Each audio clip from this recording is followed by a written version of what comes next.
council work session, and we have a full council present. If you please stand and we'll say the pledge. It'll be by Councilman Arnold Lopez, and the invocation will be by Councilwoman Dusty Brantner. Pledge allegiance to The flag of the United States of America and to the republic for which it stands, one nation, under God, indivisible, with liberty and justice for all. We'd like to give thanks for allowing us to come together this evening to gather as a council. We ask that we can make decisions tonight with an open heart and an open mind and keep what's best for the community in mind. We thank you for allowing us to get here safely, and we ask that everyone can get home safely and go about their business and say these things with a grateful heart. Thank you. Thank you.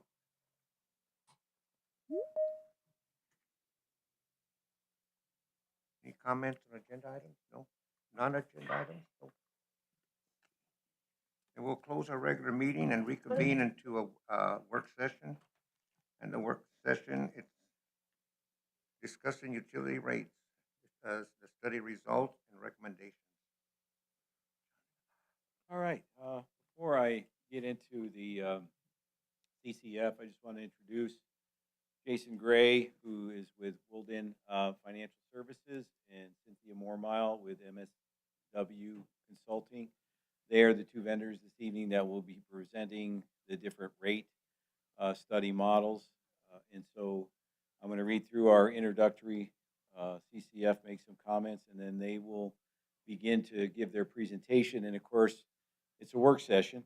So if you need to ask a question, there's a lot of information here. So my recommendation is if you have a question, you're probably better off asking it at that point in time, because if you don't, it may be a long time before anybody stops speaking. So there's a lot of information to cover. So let me get through the CCNF, and then we'll go from there. So again, tonight's a work session. It's a request for mayor and council to convene a work session to discuss the results and recommendations regarding the utility rate study project, strategic goals, strategic management, and infrastructure. Background: City of Safford engaged Wildan Financial Services in conjunction with MSW Consulting on October 28, 2024, to provide a comprehensive rate study for landfill, sanitation, water, wastewater, gas, and electric. The last rate study adopted by the City of Safford was in 2018, which included water, gas, and electric. Staff has provided Wildan with prior year's revenues and expenses, the proposed 2026-2030 capital improvement plan, audited financials, and prior year's user consumption data.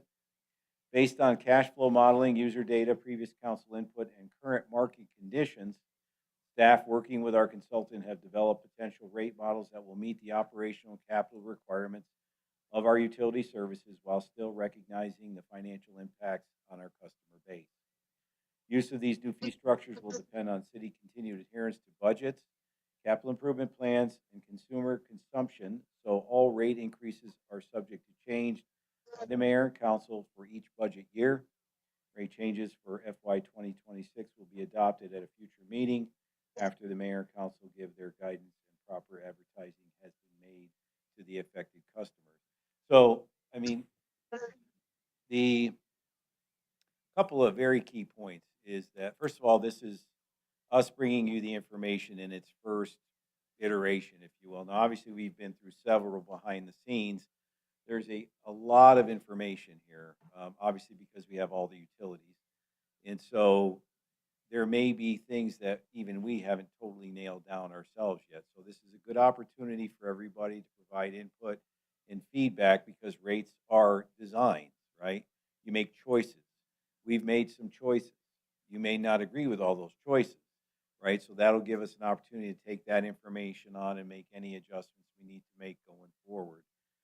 The other part about this is that when we did the rate studies in 2018, I think there were 2 rate increases that were built into that study, only one of which went into effect. Typically, you see rate increases throughout the period of a rate study, which is how this one is designed.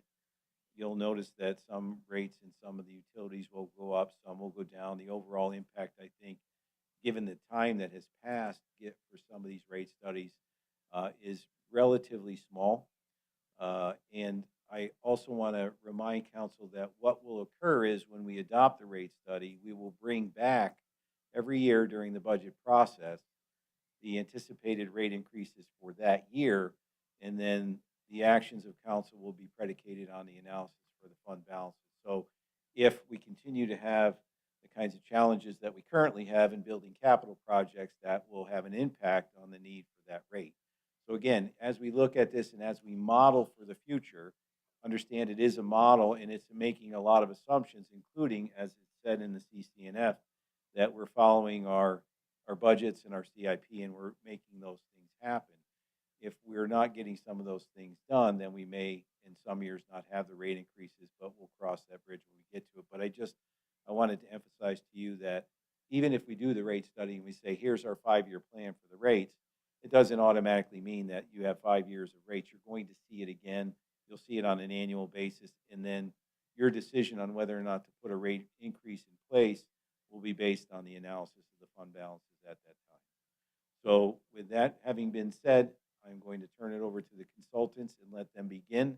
And again, if you have questions, I would recommend that you put them out there at that point, because otherwise it'll get lost in a sea of information. So Great. Thanks, John. So again, my name is Jason Gray. I'm Vice President, Managing Principal with Wildan Financial Services. I'm based out of the Dallas, Texas area.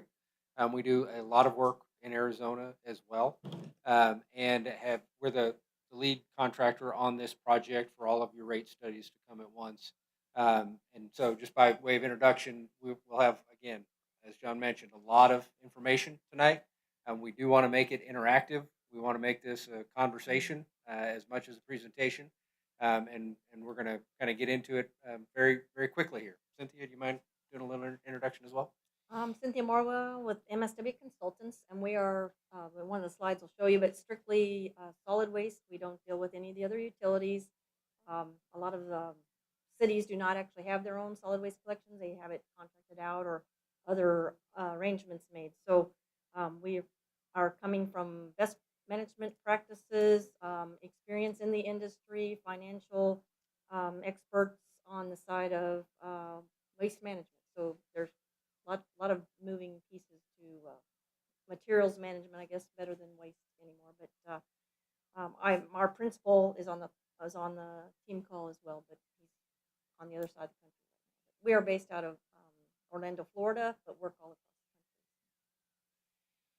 country. That is what I was going to ask you, because you say that you specialize in municipal waste management sector, and we have the other enterprises. I didn't know if you were dealing with them also. So that's sort of our side of the house. We're working with the water, wastewater, gas, and electric portions through Wildan Financial. I'm sorry. We do some minor solid waste work, but when we have particularly a landfill, as you all have, and when we have rates that need a little bit deeper dive, deeper look, we've partnered with MSW on a variety of different projects across the country. And so they're working with us on this to provide the sanitation and landfill piece, and then Wildan Financial, and I'll be covering the remainder of the Okay, thank you. All right, so the way that we've got tonight lined out is to look at sanitation and landfill, water, wastewater, electric, gas, and then we'll do a summary and next steps as well. And because, again, as we've described, there is a lot of information here, and this is not the first, or this is the first, but not the last time that you will see this. We want to make sure that you've got a takeaway with some of the detail. But as John pointed out, these are designs. Rate making for any type of utility is an art and a science. There's a science portion of it, that is the math has to work, obviously, but how you collect the revenues that you need to collect to cover the expenses that you have can come in a variety of different ways, and that's the art behind it, to try and make sure that you're designing it in a way that is moving towards your policy goals, as well as being clearly and obviously within any regulations and laws. but there's typically a fair bit of leeway given on exactly how you design your rate structure. So we'll talk a little bit about that tonight, but also we're going to be presenting specific, some initial rate structures for you to look at, to respond to, and to help us better understand, are there any different policy goals that you're looking at? So with that, we're going to start off with sanitation and landfill. And Cynthia, I'll just ask you to let me know when you need it in advance. I don't, do they have it in front of them too? 'Cause it's small. Yeah. Is there, we can maximize that. So I kind of There we go. covered that about our firm. I am actually 50 years from the Midwest in Missouri, and then I've been with the MSW Consultants for 8.5 years, but with City of Columbia, Missouri for 20 years throughout the landfill operation, the collections. We had a recycling facility and a compost facility. So May it records. Can you sit and do it? Okay. 'Cause it won't record. Sorry. sorry about that. That's okay. Okay, so I think we can go on. We covered the intro, but so first thing we look at is benchmarking with other municipalities, which we've got preferred or recommendations from your staff. The first one would be, next one would be, okay, so the landfills. When you look around the region, you are the regional landfill provider, right? So you take for this entire county. There are others out beyond that, which you see on the map. The star right in the middle is Safford, and then the other ones, which you see, are the tipping fee, 50, 56, 62, 51. Yours has been $42 for several years, but with the 25% add-on for the closure and post-closure.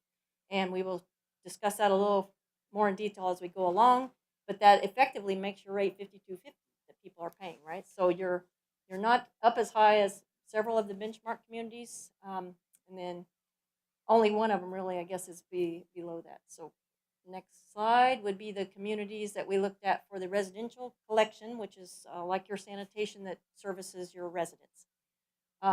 Key important things here are your rate is $19.86, and it does not have recycling, which some of these other communities may that are up in the larger sizes. But the key item that isn't shown here is the bulky collection. When you look at your very close neighbor Thatcher, they have $18 a month, but no bulk collection. So that's a key item to keep in mind as we move forward as well. But you'll see all of these rates are very similar or higher than what you are charging, and your level of service is very full service to your citizens with that bulk collection like you have. So we look at the operations overview to start building up what is actually the full cost of service. We look at that by the line of service before we start trying to generate what a rate should be. So your personnel, you have 7 full-time staff out at the landfill and 5 full-time on sanitation collections. But then you also have some portion of some of the management and administrative positions too that support that are allocated in the cost. When you look at the landfill tonnages that you process or accept and handle per year, you'll see over 80% of that is not generated by your citizens from your trucks. So the big light green portion is from other haulers, not your citizens, not the Safford collection vehicles. And so that is a large service that you're providing to this region. A large percentage is coming from other generators. So out at the landfill, the current rate I mentioned was posted 42, but with your 25% add-on, effective rate per ton is 52.50, which is what we would use in the comparison and moving forward with what your rate should be. You have other miscellaneous fees for appliances, tires, dead animals, mobile homes, boats, asbestos. Still is something that landfills have to deal with, and it's special materials require special handling. Will we see later on that 25% add-on for closure is sufficient or too much at this time? We'll see. We will see. Okay, so when we look at the sanitation, the customer counts, we project out to the 2026 levels when we're looking at what the full cost is going to be. and just you have a relatively small amount of commercial customers in relation to your approximately 3,800 projected for residential. But the cost on the services for commercial vary based on how many days of the week, what size container. So we don't have all of those posted up there, but there are various sizes of dumpsters, various numbers of containers at certain locations. So there's several different rates that are there. And then once a month, free load drop off at the landfill, which is a great benefit to your citizens. And the community pride days also have been covered by the general fund, I believe, on the pride days. And then the free load is charged to landfill. So the full cost of service analysis is done first, like I said, to identify each line of service, and then you decide how you want to set the rate. The full cost, we use the historical and adopted budgets, as city manager said. And as you'll see on the left side, the landfill is getting closer and closer to not having enough revenue over the expenses in the after the historical. So you'll see 2023, 2024, budget 2025, and budget 2026. So you're narrowing the gap there at this rate. And then on sanitation, you'll see even in budget 2025, those cross to where you were not having enough revenue generated to cover the expenses, and definitely for 2026. So we look at the next piece of the puzzle is the capital improvements plan.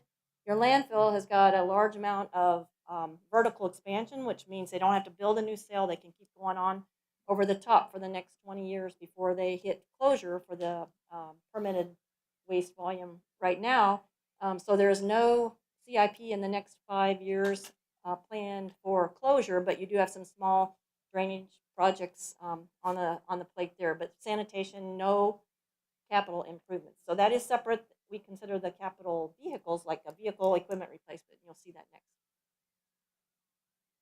So the landfill equipment replacement kind of varies over the years. They don't have a large number of pieces of equipment, but they are large dollar items. So you buy one compactor, one dozer, you're up in around $750,000 to $1 million.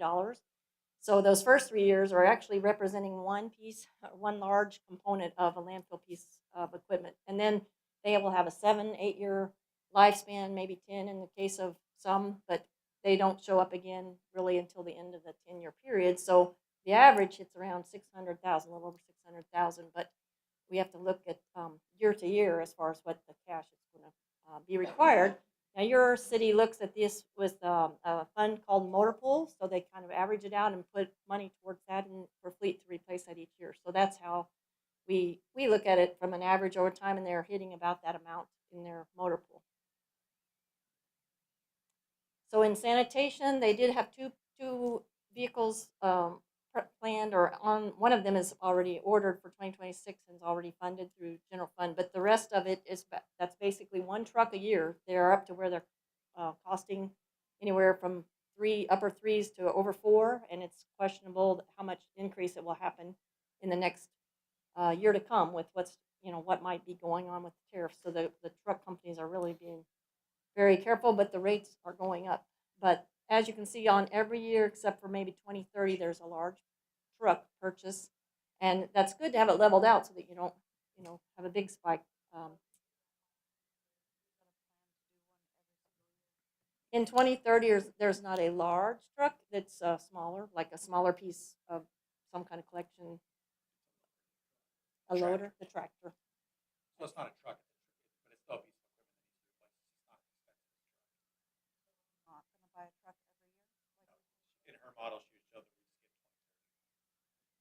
But we would be putting into our Yeah. replacement The program. red line is the budget. As far as Yeah, that's what your you average. guys see in the budget Okay. is that red line. You don't see this variation that happens in the Okay. fleet fund. You see the red line. Okay. Thank you. Okay. So this is the important slide about the landfill closure and post-closure. And when the top table shows what you will need to have accumulated by 2045. So this is in 2045 dollars. It's not a $7 million that you need today or a 9.9 million that you need today, but you need it by 2020. So there is a cost escalator that is involved per year to get the dollars to that point. And then it's also calculated based on how much of your airspace has been filled each year. So what they identified in your audit and for ending June 30th, 2024 was about a $3 million liability required right then. And this spring, the finance director has invested some of the unrestricted landfill funds, which was beyond the restricted liability, to gain interest on that funds over the years to come. So that will provide maybe 175,000 or more in amount of interest, and it will build over the years. So that has helped accumulate towards the liability. So with respect to that, we believe that you would have no further need for the 25% add-on to what you decide your tip fee to be. So the add-on was to gather that accumulation with the investment made this spring with some of the unrestricted funds. There, you are earning enough interest that as it compounds over the years, it's looking like it should off balance any additional need for the add-on. The requirement, again, should be recalculated about every year based on your annual capacity, and if anything changes in your regulations that the state promulgate out to you that require that, because it's the 30-year closure sounds like a long time. You're 20 years from closure, but then you've got a 30-year liability that you've got to maintain, clean water, clean air readings, and a lot of maintenance after you would even close the landfill. So it's a large liability, and After we close it, we're still it's a committed 30-year to 30 years? monitoring responsibility. So you're an arid climate out here, so like the gas, it does not sound like the gas will get you close to having to have a lot of infrastructure associated with that. So you're fortunate for that. But if you had a lot of liquid into the system before then, that could always change. I don't know what's happening with the climate between now and 20. So anyway, I hope is that a good enough explanation on the closure, post-closure? Well, you said you suggested doing away with it, but now, is there a difference? Because now we went vertical, and a couple years ago, we didn't have that choice. So is the closure fees maybe less dealing with the vertical than if we had it the other way? We have to monitor the gas, things like that. I Yeah. think at one point they were thinking you needed the full amount on hand on your liability, and then it was determined that you only need about the 3 million at this point because the money will escalate in cost. That the 2020 or $2045 figure there on the column on the top, that's what you need by 2045, and so they had already escalated the dollars like 6% per year or whatever the engineering calculation is to get that responsibility. So for today's cost of money, how you put it, is about $3 million. So you will continue gathering interest on those investments between now and then, continuing see that cost go up every year, but you don't have a 7.3 million responsibility as of today. That's as of 2045. Does that make sense? So you were Kinda. asking on the structure more, right? You were saying because we went vertical, did it cost us more or less? Is it going to cost us less to monitor it with that configuration? That's really, it's 6 and 1/2 dozen of the other. So Lance is saying no, it still would cost us the same whether we went vertical or not. Because you should have the same footprint underneath it that you would gather. Yeah. And where would it show up that we want to purchase property west of there? Does that come out of? We would budget for that, and we're not there yet. We're in the NEPA process right now, right? 100,000. Starting that expansion. Right, but that's not a purchase of land, right? That'll come later as we get Later. closer. Yeah. Okay, another pocket.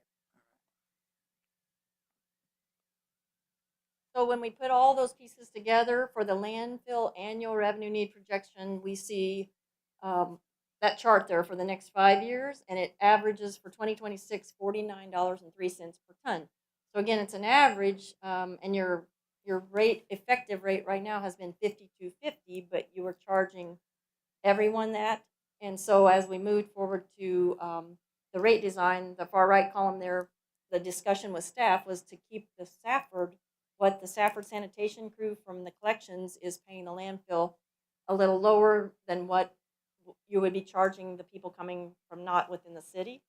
So that would be a different structure in your rates right now, and also for out of county waste, because they believe you're receiving some waste on some days from out of county waste even being generated and bringing here. So to, I guess, care for your own first, it would be, the discussion was to keep a lower sanitation tip fee that they're paying back to landfill so that that helps come through on your residential and commercial rates. That would be calculated on a lower cost of the tip fee for those. Because what we do is take, in sanitation, you've got a cost for your collection, for your trucks go by and your people, but then you've also got the cost for disposal. So in many communities, it would be paying to some other landfill, but you have it from your own. They're two different funds.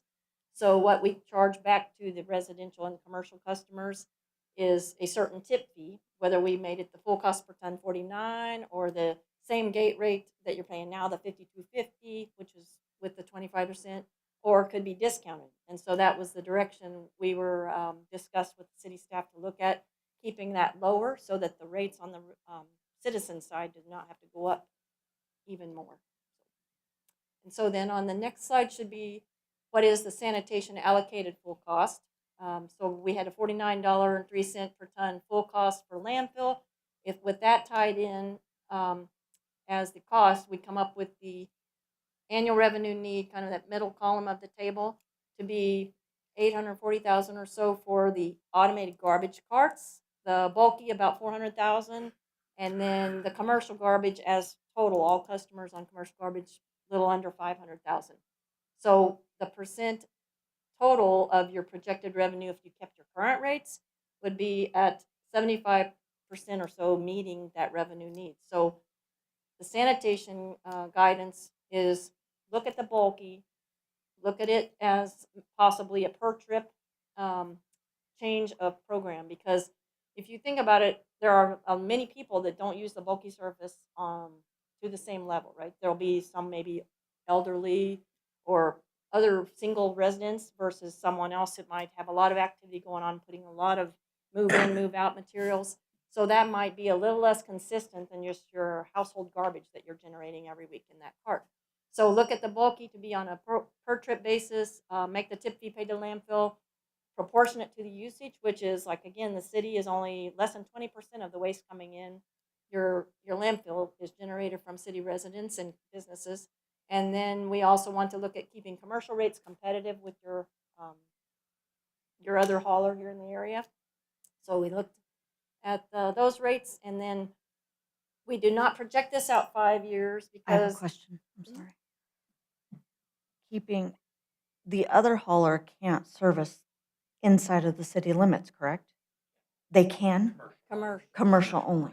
So that's why we want to be competitive. Okay. I'm like, wait, what? Why would we own it? Okay. Thank you. So again, this is for 2026 because it will vary on what tip fee we plug in for the sanitation to pay landfill. So that's why we didn't project it out on this slide, because it varies based on what the tip fees that we try.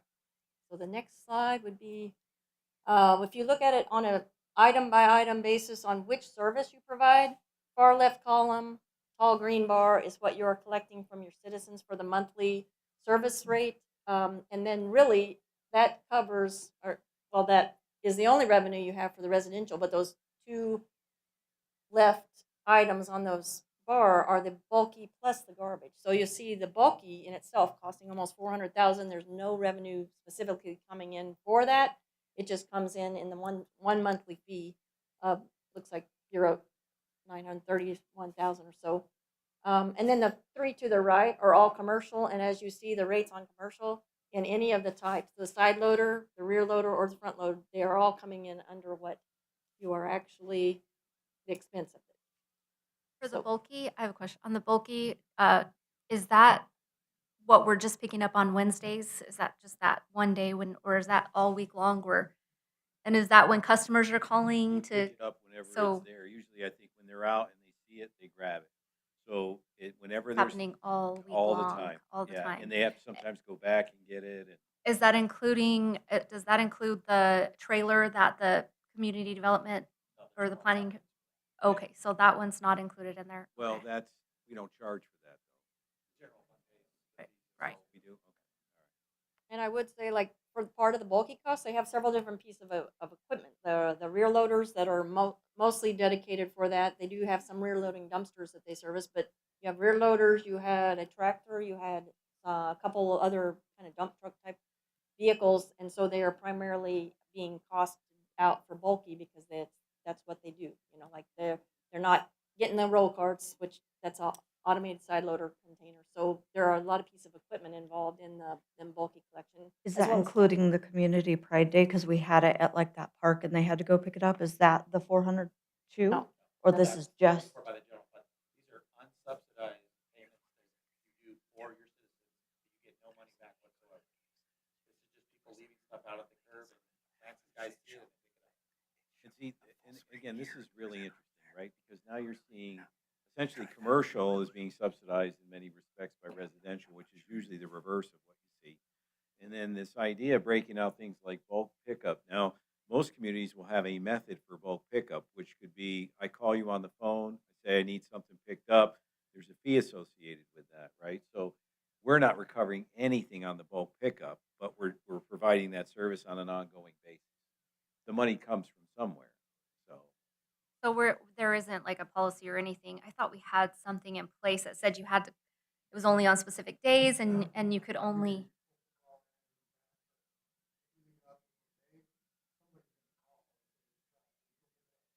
Okay. and if we do it either way, we don't have a fee associated. So what you're calling bulky is what we call curbside? Okay, if it's not in the cart, right? yeah, and they do pick it up if they see it. They pick it up, so there's not a set schedule. They stay on it pretty good. Yeah. All right. Okay. Next slide. So then we look at the rate design with those items discussed. Again, the assumptions we make are the 3% cost annual escalation on all the expenses. The growth, they said keep a 0.5% in the city, 1.5% out of the city for the landfill material being received. The 10-year average vehicle equipment replacement, 5-year capital improvement, maintain the fund reserve target for the 5-year planning period. And then that, I think you all established that, so you probably are very familiar, 50% of the prior year operating expense budget plus the current year debt service payment. So just So you, did I hear you say you were told to keep it at a certain percentage?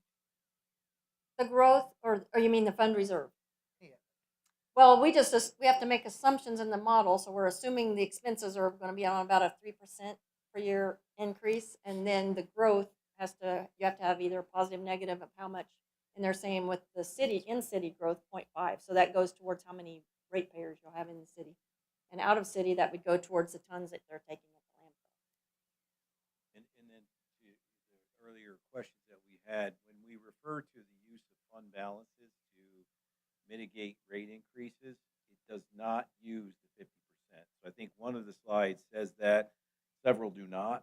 So again, understand that when they talk about pulling down on fund balance, it's all the money that would be above the 50% number. We had no point in any of these studies at any point do we use any of that money to make the rates lower.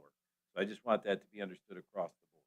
I'll try to understand that because the numbers projected out get smaller in that column, and I'm not a numbers person like these two, but I'll try to understand. Alma will keep us Okay, Alma and this one, keep me straight. So I'm sitting between them. that's really important though, because again, a couple things on that, the money above the 50%. We do use it, right? We do use that money to pay for capital projects. So there is a need for it. Again, the question is, how do you match that need with the demand being put on it? So you don't want to over collect above the line either, but you do need enough money year over year so that you have cash flow that covers, because you're paying, because you don't really have one-time revenue. So the way you pay for capital is your ongoing revenue over ongoing expenditures is how you fund ongoing capital. So you do need some money above that line, and there's a couple here where I think we need to tweak it a little bit, but at no point do we use the 50%. That, Steve? We're on record. Okay. So when we look at the rates, we worked through several different scenarios over the last several weeks with city staff and come back and discuss pluses and minuses of every one of them. The main thing we ended up with is establish the landfill tip fee proportionate to landfill utilization, again, so that the city of Safford users are the smaller part of that. And then maintaining the required landfill fund and sanitation fund for the 5-year planning period. So that's kind of a repeat on that. Next slide is what we've all been waiting for landfill and sanitation rates, the recommended rates for 26 to 2030. And you'll see the top 3 rows are the landfill tip fee. So whereas the out of city, we're saying those tip fees could go to 42, just drop the 25%. The landfill tip fee that the sanitation crew pays the landfill could be dropped $5 from that down to 37. And then the tip fee for out of county, make that higher to discourage the out of county users to come and take the space from your region here. But then for the residential curbside twice a week pickup, go up to $21 and then increase 50 cents more per year for the rest of the 5-year period. The extra cart fee up to $20 and just maintain that, and then implement that bulky collection per trip of $25 for them calling, and stick to that. So that will be a education item with your citizens, because even though their policy has been to call that in and have it collected on a certain day, they are in the habit of placing that out, and your crews are very customer service oriented, and they've been taking it, but it's costing you quite a bit. So implementing that fee for the per trip and getting them used to doing that calling. Question. Since we're on this, residential was fine. It was overpaying, but it was commercial. So why are we wanting to increase our residential side when it was already subsidizing? So now we would reduce it a little bit there, but then we're going to be increasing everything else. I can see the out of county. If they don't live in Graham County, they shouldn't be dumping here, period. That could go higher, and I'd be fine with that. It's just our citizens, so now we're going to be increasing their monthly when, like, Thatcher's paying less, and now we want to charge them for bulk. I'm not comfortable charging for the bulk just because we had a lot of county dumping and at the river, and I think if we didn't pick it up, we're going to start to see our community get really bad with the dumping again. So I don't think on this one it's necessarily the 931,000 currently is trying to cover those first 2 sections. It's trying to cover the curbside, you call it bulky, and the automated cart. So it's really 931,000 trying to cover the 1.2 million between those 2 first red bars, because even if we implement the $25 per trip on the bulk, we don't think you will recover that whole 400,000, because they're Bulk was what, $100 to $150 per? If you really want to charge for Yeah, bulky you're- per trip, it's $150. Yeah, So so $25 is just wading into the water of charging people. So if we cost recovered, it would be closer to $150 per trip. Yeah, that would be counterproductive, and I think you would lead to your river situation. But $25, I think, is the start, right? and it might get them in the practice more of taking their free trip to the landfill, because I don't think you said how many you have per month. Actually, One per month? maybe is it? 200 a month out of your 600 customers that you currently have coming out there. So I think they're taking advantage maybe of this. Just set out, it'll disappear. I imagine you'll see more of it come back into the carts. Maybe people will pick up a second cart even to help put that, because I can't imagine that every bit of what they're picking up on the bulky really is a piece of furniture. I just imagine there's boxes of move out material and things like that. But that's where it stands right now. So I think it's important to one of the assumptions that you had was that you had a 3% growth in expenditures over the next couple of years too. And so that offset increases revenues to offset the 8% on the interest rate as well. good point. And when was the last time that 1986 was put in place? Several before 2020 at least, right? 2009, he said, for the curbside. So We're actually reducing the tipping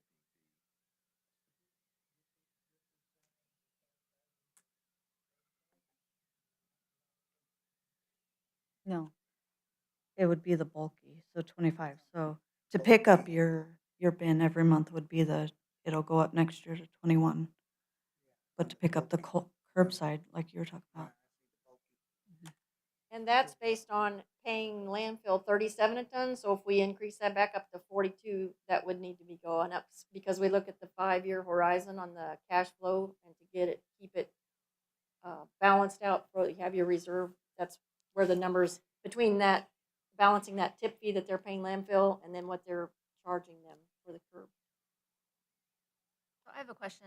So on your last slide, you were saying the average was $49 or whatever. So your assumption is that the 37, 42, and 63 in combination is kind of, you're assuming that with the current usage, it would average out to that $49. Is that correct? It's not going to average to the 49, but right now you have extra, I guess, unrestricted funds right now in the reserve. So it plays out over the time, and your average equipment purchase, that 600,000, I think it was around there, over the 5-year period, this still maintains healthy reserve fund if you keep it at 42. Actually, Yes. Mm, okay. This is a model. Those are one-time money that you're using to try to balance out a 5-year plan.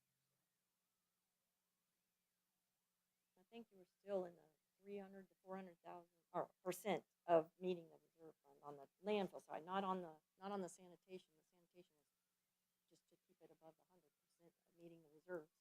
So I'm going to jump in as well. These are some of those design questions that we talked about early on. Is again the costs are the costs, and obviously whether it goes up at 3% a year or it's 2 or 4 or whatever is going to be somewhat market dependent. And the question is, from whom do you recover those costs? What this plan does is it designs in a way that it's trying to shift some of the cost to those that are using the bulky service, as opposed to charging everybody for that service, whether they use it or not, which is one of the other alternatives. You could load all of that cost into your curbside collection or your residential curbside collection that's in here. You could load all of that cost in here, average it out amongst everybody, and then whether they're using that bulky service or not, they're still going to be paying for it in the residential. Different communities do it different ways, but these are some of those rate design questions that come up as part of these studies to look at it and say, how do you want to do it? Because there's not a one absolute way to do it. Again, if you were trying to just flat out recover, just make the math work, it'd be something like $150 per collection. That leads to other policy problems like people going out and rogue dumping in areas you don't want them to dump. And so it's trying to balance that revenue need with who's using it and any of the policy goals that you have. On the Well, I was just thinking of something that, so if we're tapping into the fund balances, is it just just landfill, or are we talking sanitation and landfill? Because obviously sanitation really doesn't, so it's just landfill. Okay. And- Well, that's quite a reduction on the landfill tip fees for both Stafford and Auto City. Well, keep in mind that annual interest revenue that you're having right now that you didn't have a year ago, like that's going to accumulate over the course of time. So rather than having to probably raise the landfill fee a little bit, that offset that 25% plus some more when we look at the projections of it growing over the years. Are we in a fixed interest guaranteed for that 5-year? Have a guaranteed yearly investment as long as they're not called. So a lot of investments right now won't give you a guarantee out 5 years, but we have some callables that will be called in the next 2 or 3 years. So it'll readjust itself, but we have a guarantee for at least 1 year. What It's not the interest best rate are we rate. at? We have a few bullets, but we have a lot of callables. So no one will give you guarantee rates out 5 years. And so the question is that we're using reserves above the required reserve and above, so you're paying for all the capital that's required within the 5-year period, and the money above that is what you're pulling out of reserves in order to keep the rates down over the 5-year period. And it was with the growth of the volume, it was somewhat offsetting because you're still staying, I think over 350% of your required reserve, which is ample. You want to meet 100% of the required reserve, but it's still over that. So if we didn't reduce tipping fees and we left them the same, we could reduce the bulky collection pickup, correct? Because the tip fees are current 5250. If we left those alone, because I don't know, it just seems kind of insanity to lower a tip fee but increase the residential side. So to me, the way I'm reading this is we're reducing it for everyone else, but we're telling residential, okay, you guys are going to pick up the slack now. Line 1 and line 4 are interconnected. Whatever you do to line 1 is going to affect line 4. So as you can see, we reduced line 1 to try to keep line 4 down. So if you do anything to line 1, if you put line 1 back up to 5250, then line 4 is going to have to go up correspondingly. So Because it's built into the, Right. to that, To the Re- 21, yeah. sanitation and landfill, Yeah. they're Yeah, hand in hand with one another. You can't do one without the other. And the idea behind the curbside is that you're charging for a service, Right. right? So you only pay when you use it, right? As opposed to if you take that away, everybody pays even if they don't use it, right? That's why we did it. And it doesn't have to stay that way. I'm just saying that's why it was designed that way to get some, because you're still only at $25 a pickup, and the real cost you spend is about $150. So it's still heavily subsidized, but we're trying to have some of that bulk pickup be picked up by those who are having bulk pickup. Maybe they change their behavior and use their dumpsters more. I mean, that's what we're trying to provide. Use the dumpsters that we have there that we come and pick up every day or every other day. Use that before you call bulky, right? And then when I sound like I diss the model, the only thing I'm saying is I think the out of city is too low. I think we're a little too tight. But that gap between city and out of city is only $5. I'm saying it maybe needs to be $10. Right. Maybe they pay 47 and we pay 37. So I don't know what's your feelings about the in-city, out-of-cityness of this model. Is that something, this has never been done. Everyone pays the exact same fee at the landfill. The last, ever since we've been in the city, right? 1955? We're paying the closing costs, so we But you should put pay all the time less. and energy into it. Right. Why are our citizens having to pay the same and cover the closing costs? You saw that, we're 20% of the usage, so we are taking advantage of that. We're just a small user trying to get everyone else to pay the bill. So increase the out of city and increase the out of county. Why are they coming here? The out of county one is kind of, That is the point where people, it doesn't make any sense to do anymore. But you do have Greenlee and Cochise County. You have people from Wilcox, that it's a shorter trip to come here than it is to go to their one in Sierra Vista. And then you have Greenlee County, which Vista picks up, it mixed in with all the other garbage of Safford, out of county Safford, and they bring that to our landfill. So that's a little where the confusion comes in. You do get out of county from Greenlee and Cochise. There is sometimes people in the valley do some math and they'll bring a long haul truck and bring it all the way to our landfill. That's few and far between. For the most part, we keep those out, and we want to keep that rate to where they don't do that. So it sounds like that we can at least agree on the higher rate for the bottom landfill. Line 3 is a good idea, if not higher, right? But right now, we think this discourages out of county dumping. Got to get me on the record for this, I guess. and is the landfill, has it achieved its 50% Reserve. yes. fund? I thought we were low on one of them still, hadn't got there yet. So our new auditors have pointed out the mistake of the past, and that this is really an accounting snafu that's been solved. So that's how we're able to say the landfill is doing so well, because for years and years and years, they told you the landfill had no money. Well, we had a miscalculation in the post-closure cost. Our new auditors picked up on that. We fixed that in this last audit. So that's where our $3 million of excess funds that come from that I'm able to invest is now because of that new calculation has been corrected. And so that's where we're getting some of this relief on these rates, is that landfill just had we were over collecting for all these years, you could say. But now we're in a good situation in landfill, but we need to keep that situation low so that sanitation can get in the same situation. Because as you pointed out in the 2026 budget, we were over budget, right? We were budgeting more expenses than we had in revenues. That's what we're trying to fix in this model, is sanitation was not doing so well. Landfill was in a great place. Sanitation needs to get to that same great place. Well, but have we achieved the 50%? Yes, on all these models, like Okay. Don pointed out, everything the 50%, all the requirements that you guys have set are being held. So in no way have we ever in any of these models tried to dip below. But we have used unrestricted reserves. So I just want to make that clear. So you really like saving? We're dumping away from that savings idea and using those things for these to try to keep these rates. And those are good for like one-time rate hikes, but these are ongoing rates. So That's above the 50% when you're talking about unrestricted. Correct. That's above the 50% minimum. landfill has more than it needs right now, you could say, which And is a completely sanitation different does answer. not?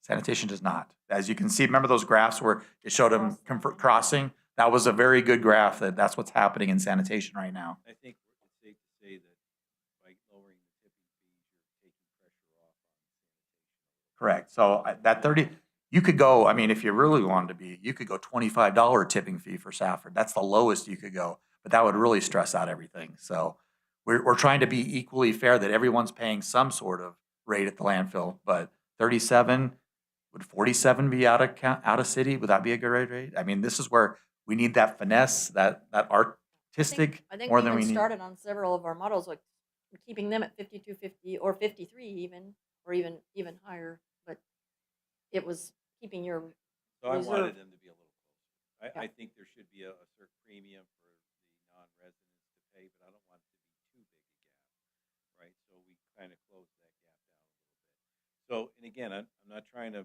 push anybody along, but we got a lot of these things left to go through. So is that a model that appeals? Is there anything that jumps out that you would want to do differently? Do you want a bigger gap between the out of city and the Stafford fee?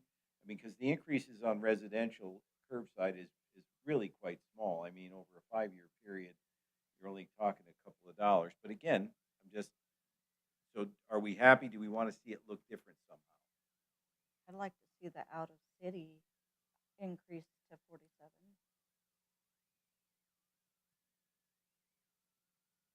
I'd be interested in that too, especially what the numbers would look like, whether that would keep the residential curbside consistent or how much it would drop the bulk.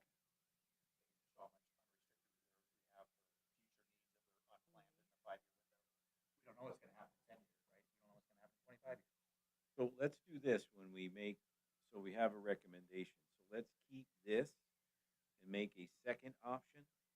So when we come back, we bring back both. We can discuss. Let me say something here before we make a recommendation. Not that it'll make any difference, but I'm used to paying that, whatever I pay for residential. I don't want to go down. I don't want to go up. Extra cart, those are families of 7 and 8. They don't need an extra bill. Leave them alone. Bulky collection, I think if you up that price, they'll quit using it and it'll just be in the alleys. I don't know, I think, But remember, we're looking at the universe of utilities. So again, one of the methods that has been used in the past is we can bring some of them down, some of them will go up. So the idea is the overall bill we want to keep as even as we can. I understand that the bulky is used by certain people. Where does, when I take my trailer out there once a month and dump it, where does that go? Is So that you're part of talking your bulky? free- Yeah, my free dump. Bulky is when they pick stuff up on the street. But who pays for when I take a free dump load out? We just Where don't does that record the go? revenue. That's the problem. Yeah, we don't collect the revenue. The landfill eats that cost. So It's a where does it expense. come from? The landfill fee, so that Comes 37. from whatever's paid in, right? You're still paying the same amount in. Whatever's paid in has to cover that expense. So what's I mean, I cannot believe that 2/3 of what we spend to pick up every can is spent to pick up bulky. Where is that coming from? I mean, do we have 3 extra people on a truck all the time and they have to get off and Probably carry it? answer how that, I mean, a lot of times they have to go back. Because I don't see that much bulky out there. Maybe it's because they picked it up already, but Well, I mentioned they do have several pieces of equipment that are specifically for that, even if it's not being used 100% of the time. That's the only program that would use it. Yeah, but they're Rear ancient loader. and they can't have any value.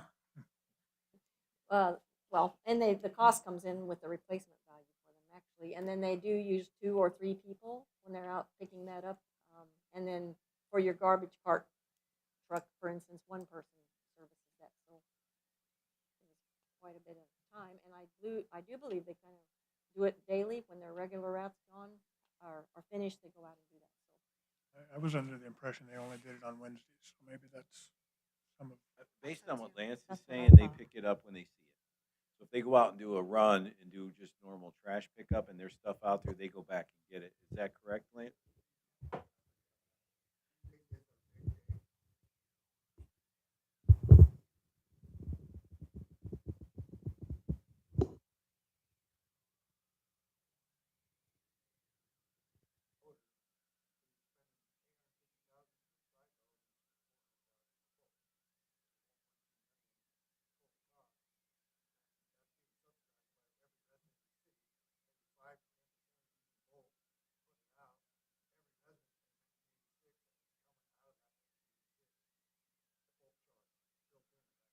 Well, I'm willing to keep paying my 1986 to not see my neighbor's garbage out on the Okay. street. Do we want to do that second model with a higher out of city and no bulk? So that higher out of city would absorb some of that bulk, would it not? What, I mean, we can still keep that So you want to $37 make for the that part of city. that second model is maybe we take the bulk out and then you're recovering costs, but you're doing it externally. and What's then- it gonna cost to keep track of the bulk per customer? I and mean, that- that's Yeah, a whole nother 2 yep, people. that is definitely a question. Why are we using a loader? To me, as a resident, I thought bulk was if I have tree limbs or, a TV that doesn't work. I didn't think it's something that's gonna need a loader. At that point, they should be taking that themselves. I don't think it's They a don't. loader like that. Well, that's They why, should be paying for those. We have to pay when we take them to the dump, so So that's why I $25. take my own in my own trailer because I'm told you have to cut them and bundle them and tie them with a 4 certain kind of feet and string and all that happy horse hockey. And They've gotten pretty used to curbside. And I'm not saying they abuse it, but they take advantage of it. But I think they should pay a little bit and call in that they have it, because we do have crew that goes all over town, and if they see it, they pick it up. It almost seems like the driver calls them, that, hey, there, you got a pile here, because they show up pretty close after that.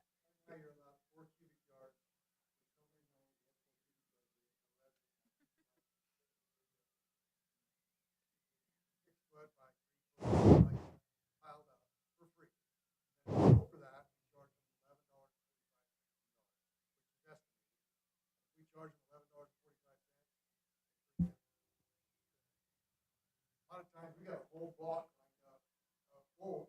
We have to just guess how much is this over 4 cubic yards. And curbside is everything. TVs, microwaves, tires, everything's in that pile. So do we want to try one with out of city at 47 and no bulk? Does that sound like? I think your sanitation fund, no matter what, you would have to see a residential curbside go up. So, but we can show a model if you want to see what residential really would cost if you didn't charge bulky and you didn't get that extra $10 per extra cart. So then are you going to start subsidizing this? These were just little things we put in there to kind of massage the fee, right? Those are just they're not big revenue makers at all. They massage the fee to keep that fee as low as possible that we can keep it.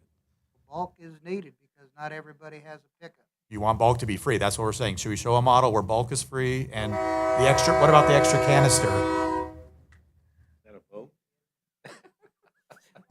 What about an extra canister? Boxer or something. There's like, you got all these microphones. How do we feel about the $20? I guess that sounds like where Steve wants the no bulky, but everyone else is fine with that. Okay, but you know what, I don't- when there's a refrigerator on the sidewalk or a washer on the sidewalk, and last week they were, now if the resident doesn't call, they're picked up. No. But now you would have to call because we would put $25 on your bill. We do have a system. We have invested in CityWorks at the city, so we do have a way of billing customers, we think, pretty seamlessly. But customers would see $25 on their bill if they called in, and the not calling would That's have to when I'm- stop. Because I can't bill you $25 unless you agree to it, right? Your neighbor can't call in for you and get you to pay $25 more, right? And yeah. So it would be a cultural shift. But then the user pays for the use. And then we could get a Why better everybody tracking of how many people are really using this. Right now, we don't have any stats to give you that could really protect this rate. So And that gets back to another point, which I don't want to get off on a tangent because we're already an hour in, but data collection, which is the analysts that we talked about, and especially in utilities.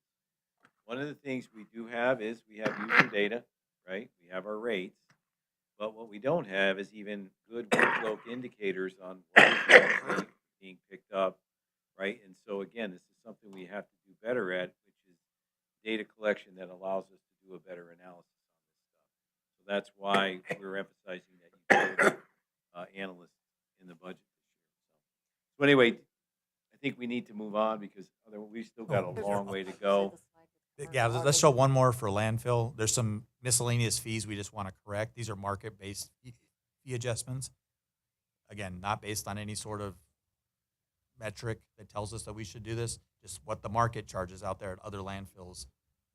You'll see a new special handling fee, which is typically common for anything that's got to be a special hold dug or special handling taken by people and equipment, and that would be added in addition to the tip fee on several things like asbestos or your mobile home, boats, I think. For that minimum charge, right now, it's $12.50, right, with the 25%. 25, so that 10, technically. Right, so we're going from $12.50 to $15. Correct. Okay. So Steve's $12.50 bill would be $15 if he came. So if you don't want to pay that $25 bulky collection, you could load it up in a trailer, bring it to the landfill for $15. Save yourself $10.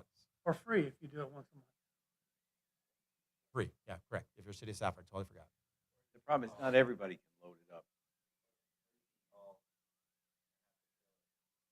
You could schedule yourself with our Public Works 2 trailers that we have, which could be 2 months out. All right. And then the commercial slide, I think, is the last one, and that is recommending a change to kind of right-size the rates in year one, which covers a collection component and a disposal cost based on the $42 a ton that was recommended for the commercial, with unsubsidizing commercial services, which you saw they weren't covering their rate under any of those customer types. And then there are a few in the matrix that were a little off, very close to your competitor here in town. And so keeping them, there were a couple that would not have any increase, kind of right in the 4 and 6 yard, right in the middle, 3 or 4 services there. And then this would require 5% more increase per year to keep up with market. And then that is also offsetting part of the residential. So you would not have to be raising the residential cost to subsidize the commercial.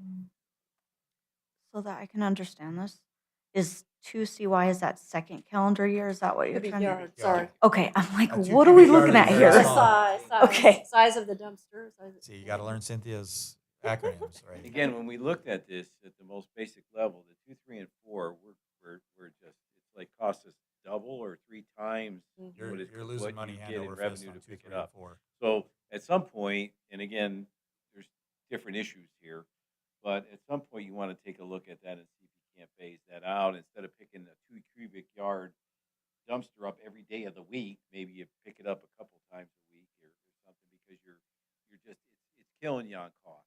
And again, this is going to be true with all of these. You got to pay from somewhere.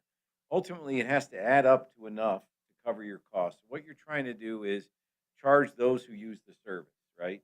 And that's kind of the user fee thing we're going to do later on with things like the pool and different things like that. Again, at least if you know what that is, at least you're making an informed decision, right? The idea of these things like bulk or extra cart or canisters is that those those who use it pay. Otherwise, everybody pays, right? And so it's choices. I want to say something about the slide before. I don't necessarily agree with this over 10 minutes for $150. So if it's 11 minutes, we're going to charge them $150. I don't know. That just seems a little overboard. Not sure why we went. It would be the $150 an hour. It's again, it's just a special handling, and I was calculating like if you had a piece of your high dollar equipment and requiring that for 15 minutes and a person, it gets fairly expensive, like, but that's open for your feedback and can adjust that as needed.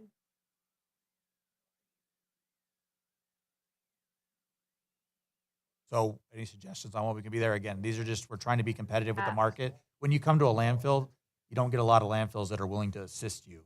So that service that we offer at our landfill, that we're willing to help you unload your trailer, there's a cost to that. So, I mean, is it 150? It sounds like that's pretty discouraging. So does anyone have we're not making a lot of money on this one. So where do you want it to be? I mean, I don't know. I don't know where I want it to be, but I know that $150 seems like So it made it sound like if Well, they were there for. if you're reading that right, what you're saying is if it took exactly 10 minutes, it would cost you $60. If it took you 11 minutes, it would cost. 150. That's just how I'm reading it, That's right? what So yeah. just. So maybe we I just need to wanna make sure clarify it's that is the yeah, 150 it- for an hour. So you went I don't know, from, could be. you went that 1 minute cost you $90.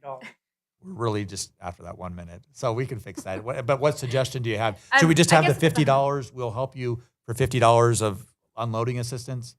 If we can't get it done in an hour for $50, we're definitely in the wrong business. 30 minutes for You're 50 losing bucks. money. I, You're yeah, going if it's 30 $50 an minutes, hour, 'cause I mean, it's like- I Lance can't would imagine have to anyone weigh in has on been that. out there more If we than just charge 20 $50, minutes would we even. be happy? Okay, I've seen it. good. I've been out at the landfill a few times watching the operations there. I've seen it used twice. Okay. I've So- never seen it. Are they pulling off shingles off of a? It's usually the guy next to That you wouldn't helps cost you. $10.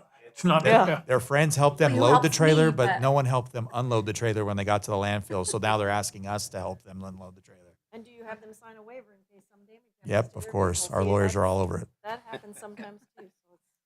Oh, okay. We can keep going. So sorry. $50. We'll just get rid of that second $150. And that was the commercial. But in- these are competitive with Vista. Is what all I can tell you is that Vista charges more than every one of these rates that we're proposing out there. So we are still lower than Vista. They might appreciate if we'd raise it so they could raise theirs. Well, they're Well, gonna get a cut on their landfill fee. If you can possibly. see some of those increases, those are some big increases for our Yeah, commercial the customers. That individual sites. subsidizing of commercial we're trying to get closer to break even, right? Yeah, and I kind of like that we increased the 90-gallon a little bit more than the larger containers because maybe if they go with a larger container, if they have capacity around their commercial area, then they can go with less pickups, which is less work on our equipment. So, right. That's what we kind of learned from this. Yeah. Cynthia came and taught us we should be selling air, like 8 cubic yard dumpsters that don't get full. That's what we should be selling. But not everybody can fit an 8 cubic yard dumpster behind their business, right? That's So right. we have to provide other sizes, but Right. where you make your most money is in the 8 cubic yard air. Even if they don't fill it, we still empty it, right? Once a week. All right, so next steps, I think we we discussed those already- already, right? All right, so electric. All right, so as we get into the other 4 utilities here, electric, water, wastewater, and gas, obviously we're an hour in. We've got all of the information here tonight, and I'll get through all of the information so long as you all want to get through all the information. If you want to have more discussion on each of these than time permits tonight, I can come back. So I just want to make sure there's plenty of opportunity for discussion. Again, we've been working on these things for months. This is the first time you're seeing them. I want to make sure that you've got an opportunity to really digest what it is that we're talking about. We're already scheduled to come back next month, but we want to make sure that we're taking this at a pace that makes sense for you. So with that, electric is going to be the relatively easy one, I think. We'll see. The electric system is currently financially stable. You're in a good position right now with your electric. We're not recommending any structural changes in electric, and by structural I mean any different way of charging. We are looking at making some changes to the rates themselves, but not changing anything about the rate structure itself. We are recommending that you maintain your current base customer charge, and we'll see what that is here in just a minute. With no adjustments for any of your customer classes for the base charges. That's the monthly, regardless of how much you use, how much you're going to pay. We are seeing you have an opportunity to reduce rates for your consumption-based rates by 9% this year, which is a pretty steep decrease, quite frankly. And then no further rate changes for the 5-year period on the consumption side, except for PPA adjustments. If your cost of buying electric spikes, you need to be able to pass that along, obviously. So the three major components are base, your consumption charge, and then the PPA. The PPA, I know you're looking at me. It's purchase power adjustment. purchase power adjustment. Yeah, So sorry. whenever we see the power spike, we would adjust your bill somewhat quickly. I think twice a year we can adjust. Twice a year, right now. Right. So we by don't your wait for policy. another rate study to adjust. If the power is costing us more, we're going to adjust your rate quickly. A PPA. Yeah, it's a We have those pass. set in policy, which months it would be that you look at those. And, okay. So It's set by your policy right now twice a year. I don't remember the months, but what he's saying, given what you've invested in for all your electricity buying, it's pretty stable for the next 5 years. absolutely, yeah. So we've done a lot of good buying. Gas doesn't go crazy again. 'Cause Yeah. that's- Right. Although we are Solar. diversifying into more solar too, so that's going to help. So short of the sun goes out, then you're worried. Okay. Then you have bigger issues. Yeah, we got bigger issues. So yes, the PPA is your pass-through cost for what it's costing you to purchase that. The base charge is just essentially intended to cover what it costs to have the system. The consumption charge is basically what it costs you to pass that energy along, and then the PPA is what it actually costs you to purchase the energy and pass that cost along to your customers. It is important that you continue to monitor your PPA. The cost of electricity can be volatile, obviously, on the marketplace, and so while we've got a rate study here that shows, based on history, what we think might happen with your purchase power adjustment, we have very little idea what's going to happen in 6 months, right? So you do have to make sure that you're keeping a close eye on your the cost of your purchase power, and then do those adjustments as necessary. We're also, as part of this study, currently reviewing your solar rebate program. We don't have recommendations for you tonight. We'll be coming back in June with recommendations on restructuring your solar rebate program as well. That part has changed quite a bit through the years. I'm not keen on giving monies in our city for solar power. It's unstable, unpredictable, and although they generate some and put it back on our line, we can't count on it in a set way. So I always tell the manager that, so I hope he's listening again. Well, and again, we don't have recommendations for you tonight, but I can tell you that the recommendations are not likely to be tweaks. They're likely to be significant changes to that program that we're recommending. We had quite a long work session on that, showing that there are those who overgenerate and they can never use those credits to pay electric, so they just accumulate.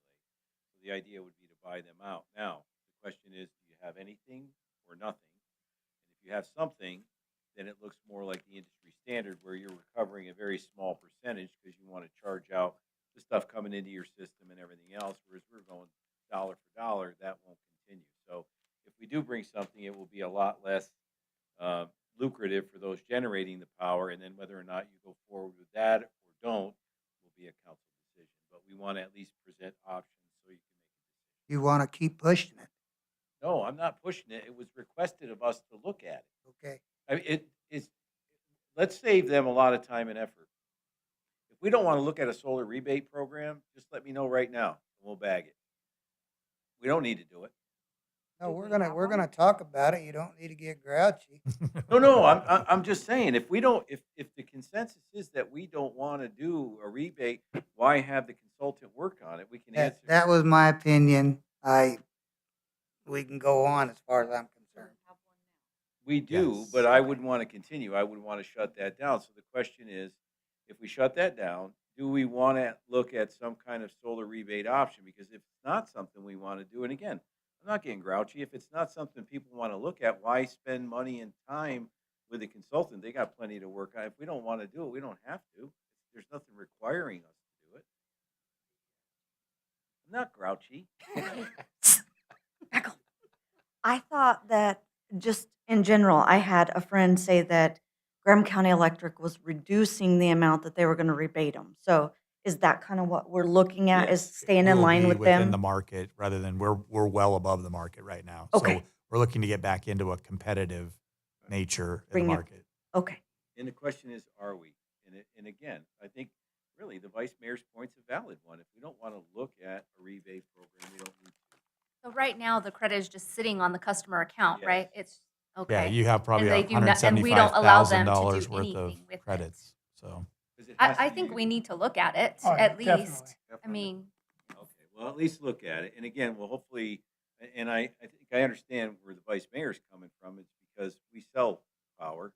We don't really want to buy it, and we certainly don't want to buy it at the level we're buying it now. So we need to look at something. And most of the programs are much, much less of a rebate, so they'll be much smaller. And I think Jason Brimhall, our former utility director, had presented several of those across the industry, and I provided you with that presentation. So we do have an idea where we're going, but it would be a much reduced program. Why would we not be willing to buy it from them at the same price we're buying other power? It's a council discussion. Whatever you guys I just want to know what the rationale of not buying it from them if it's cheaper than what we're buying. I mean, you're saying we can't afford to pay market price what we're charging for it. I agree, but I mean, if we're buying it for half that, why wouldn't we give that to them?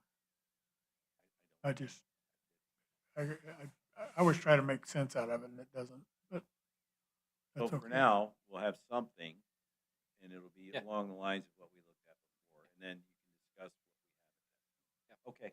All right, so just some of our primary assumptions on electric is like with solid waste, we recognize you go through a budgeting process each year, but we have to build in some kind of inflationary pressure. We know that that exists within any market. So we've got a 3% essentially inflation factor on all of your line items, and then for those that are growth related, we've got an extra 0.5%, which matches the amount of customers and volume growth that we expect in electric. We're again expecting your rate for purchased electric forecast to increase at an average of 4.7 per year. Electric utility has no major capital and will issue no new debt within the study period. So when we look at a comparison right now, you're low. This, just to be clear, does exclude the PPA, that purchase power adjustment that most utilities charge and charge separately, because that does fluctuate a significant amount. So we wanted to take a look at the essentially the components that are the direct non-pass-through costs. Yours right now for a typical your typical residential bill is about 1,000 kilowatt hours, and your customers right now are paying a little over $80 per month for that 1,000 kilowatt hours. You can see here that it's significantly below the market, and you're not only fully cost recovering right now, you're in very good financial shape. We're in a position to recommend that you decrease these rates a little bit further even. And so, you look at this and say, well, how could that be? There's a variety of reasons that can be, obviously. And a big part of it is how you have built out your system, how your customers use your energy, and then the way that you've also purchased power over time. So, this is one that, quite frankly, we do these kinds of studies all over the country.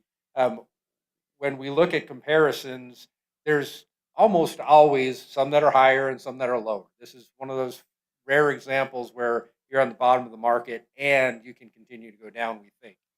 So with that, right now, your customer base, your usage is made up about 50% of residential you look at the second column there, about 44,000 kilowatt hours, or 44 million kilowatt hours, I'm sorry, of your 88.5 million total annually. Pumping service, a small portion of that, obviously, just 0.9%. Small commercial and large commercial make up the other two customer categories. Note that small commercial has 625 customers.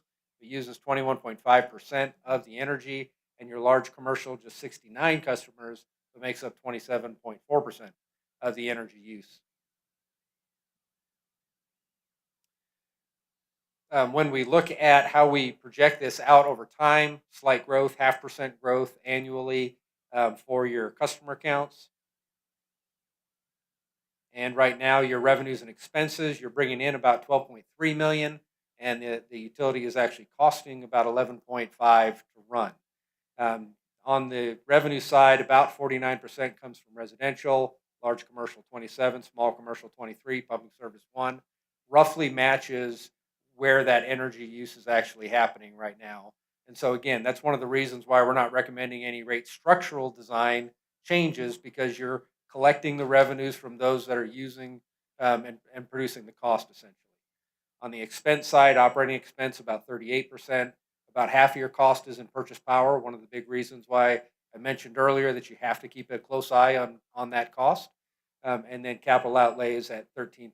Again, those aren't capital projects. Those are equipment, those kinds of things that go along with it. So what we call a revenue requirement for electric is essentially what you need to generate from rates annually. In our test year, that's TY up there, 2026, you need to generate about 11.36 million out of rates in order to fully fund the operation. By fiscal 2030, that goes up to about 12.25 million. Again, you're generating today about 12.3 million. So that's what allows for a rate decrease recommendation as part of this. Your current rate structure, again, you've got base charges for your 4 different customer classes: residential pumping, small commercial and large commercial at 9, 12, 12 for small commercial as well, and 50 for large commercial. That's the base charge, just to have the meter there, regardless of how much energy is used. And then you've got a variety of different rates by the customer class: residential, pumping service, small, large. And then you've got a demand, large commercial demand, $10 per kilowatt hour. And then the PPA is for all of that. Goes on top of the other rates. I didn't think we had any demand charges out there. On large commercial, you do. Only on large commercial. None of the other customer classes have any demand. But we don't, okay, I'm losing it here then. We don't have a demand rate. No. You don't have a time of day rate or a seasonal rate or anything like that. No. It's called in your ordinance a demand charge, only on large commercial per kilowatt hour at $10. And that's really because any of the large customers are the ones that do tend to cause a lot of the cost in the system, right? But you don't have what retail customers would consider to be a demand charge of time of day, seasonality, anything like that. No, you don't have that built into your rates. And we're not recommending any changes to that. So when we look at your rate plan, again, when we're talking about that 9% reduction, I just want to make sure that it's clear that that's only on the usage side. We're recommending that your base rates stay the same. They don't go up, they don't go down, they stay the same over the 5-year period. But we do think that you can decrease your usage charge by 9% today, keep your PPA structure in place, intact as it is today, evaluating it every 6 months. If it needs to go up or down, move it up or down. So you're, from a residential standpoint, you go from 7.3 cents per kilowatt hour today down to 6.6 cents, and we think you can remain that flat over the 5-year period. I will say we run a 10-year model. By year 6, you do start to see some increases needed, because by that time your costs have caught up to the revenue that you're generating. Cost change, John. If costs change, we can only change it once a year during budget. Right. That's the PPA. Yeah. But if we were to reduce 9% and things changed, we can raise that back up? When? Well, you'd have to follow the rate study, and I don't know that if you wanted to go beyond that. I think what would drive that mostly would be your purchase of power. So it's most likely that would be the mechanism if you had any kind of real spike. Otherwise, it would be your capital projects are set, so you know what they're going to be, and the growth in your operating costs will be relatively constant. So the only place where you're going to get hit with a spike would be the PPA, and that's where we can act. But we, over the 5 year, if we needed to raise it back, we could do it mid-year. Do we have to wait till budget season time again, or? Yeah, you would have to notice the Maybe increase. You would Yeah. have to go out and notice to the public. But again, I think it's unlikely that there It'll would be be all right. anything other than that purchase of power that would drive it where you really had to be compelled. Because you would make other adjustments even in your CIP and delay projects and stuff. So you would have some level of control. But have enough cushion. Yeah. Yes. And you do have a healthy fund balance over and above the 50% requirement in electric, and this plan maintains that as well. So if there's a one-time cost that comes through for whatever reason, piece of equipment fails, and you have a $70,000 deal, you can always pull that out of your fund balance as well. Favorite Yeah. Those things happen. So, all right. We also want to look at bill impact.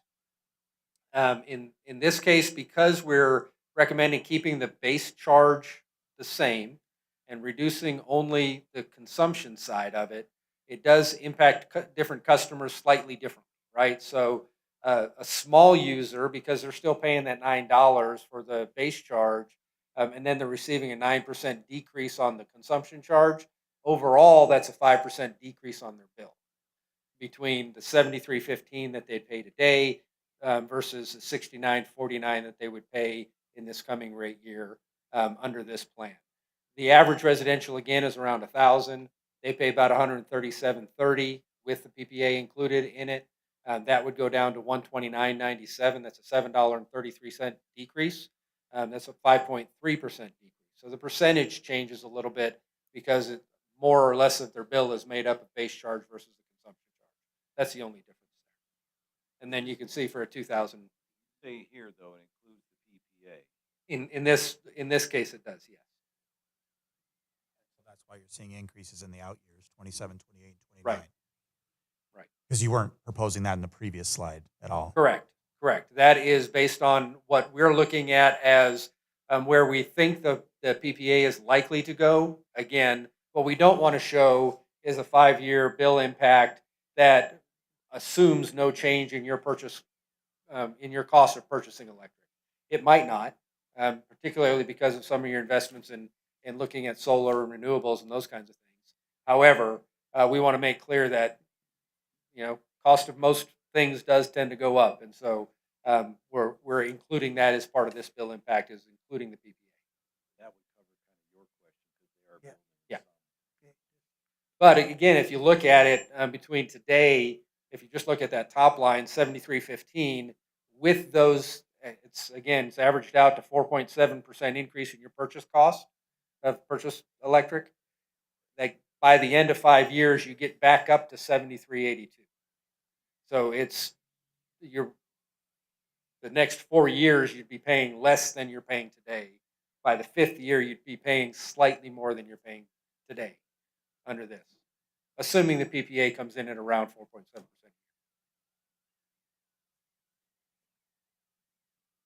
All right. Questions on electric?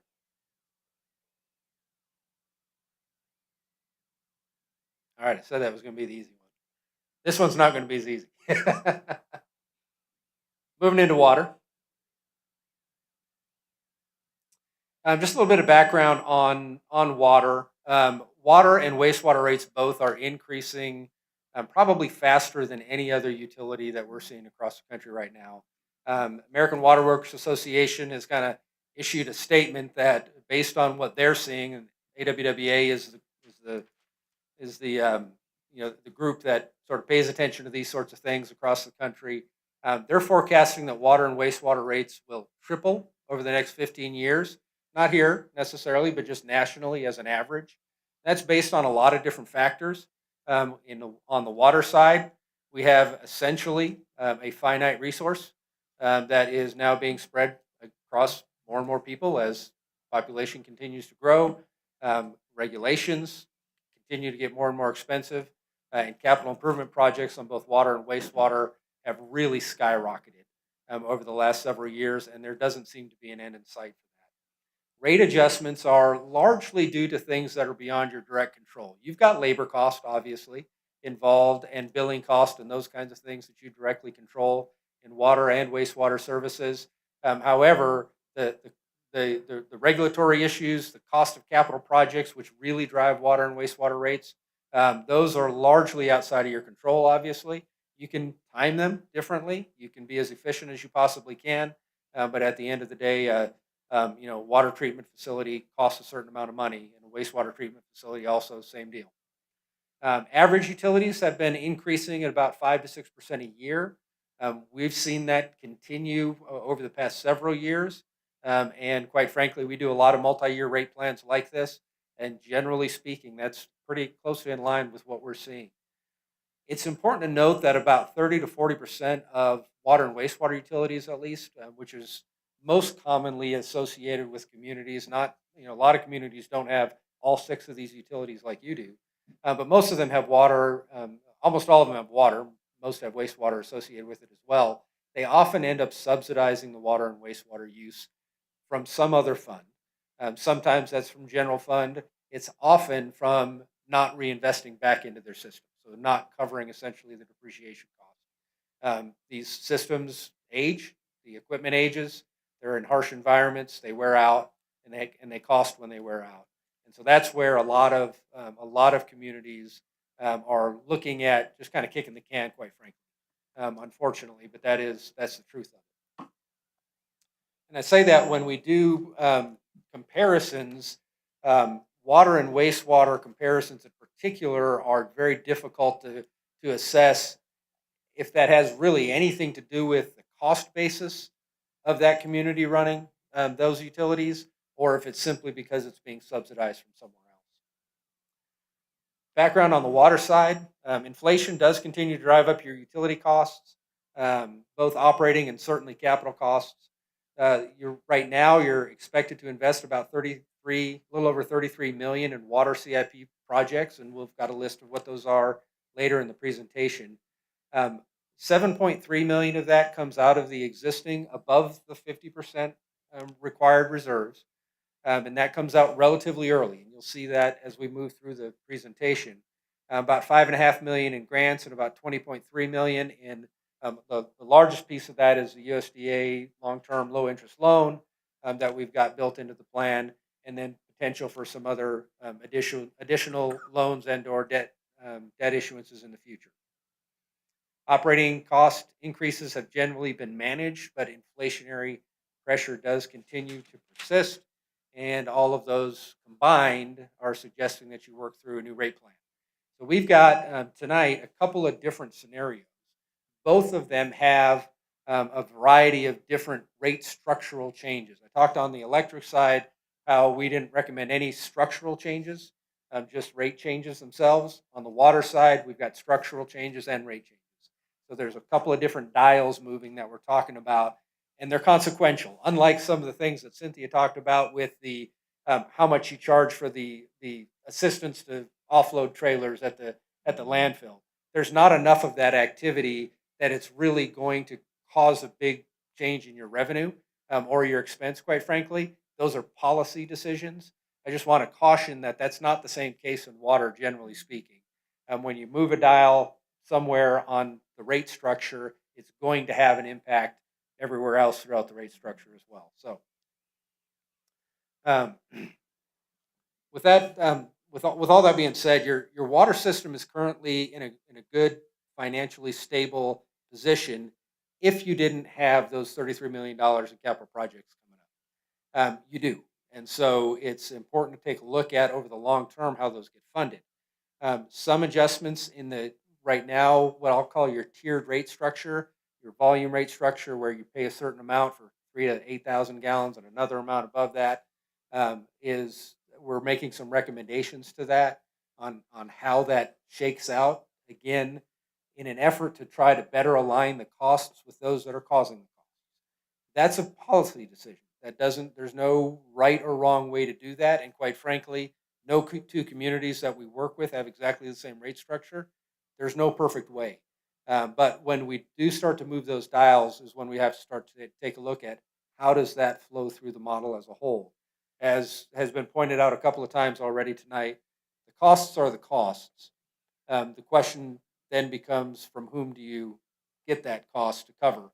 And so this tiering structure changes the way that you get the revenue for the water system to an extent. It charges more to those that are using more water and tries to maintain costs for those that are using very little water or really at your average. So both of these scenarios tonight expand the current number of tiers. That's not a foregone conclusion. That's something we're going to talk a lot about tonight. But both of these scenarios that I'm presenting assume that that's a change that we make. If that's not a change that you want to make, we can go back and run another scenario. It also assumes a reduction in your current capacity fee from where it's at today, which is 3,800 combined, I think, right? On the water and wastewater. Morgan's not here. I think it's right around. I think you're right. It's about 3,800 on the first tier. Right, on the first tier, depending upon meter size, down to $500. That gets you competitive with the market. That also has an impact on your overall revenues that have to be recovered from other areas. And so that's one of those things that we're trying to balance out. We are recommending an increase to both the base and the volume rates gradually to maintain the financial integrity of the system itself. Intentionally draw down some of those current above the 50% reserves to pay for capital improvement projects primarily. And then there is a little bit of rate mitigation that goes into that as well. And by rate mitigation, that's simply as your costs go up and down in any given year, what we tend to see is that customers prefer their costs to be fairly stable. Obviously, stay the same or go down if at all possible. And if they're going to be going up, not to be going up one year and then coming down the next year and then going up a big amount the next year. So we try to smooth those things over time. So that sometimes uses a little bit of that fund balance in order to do it. However, it's primarily to fund the capital projects that you've got. And again, just go over it again, the capacity fees are what we call our impact fees. Yes.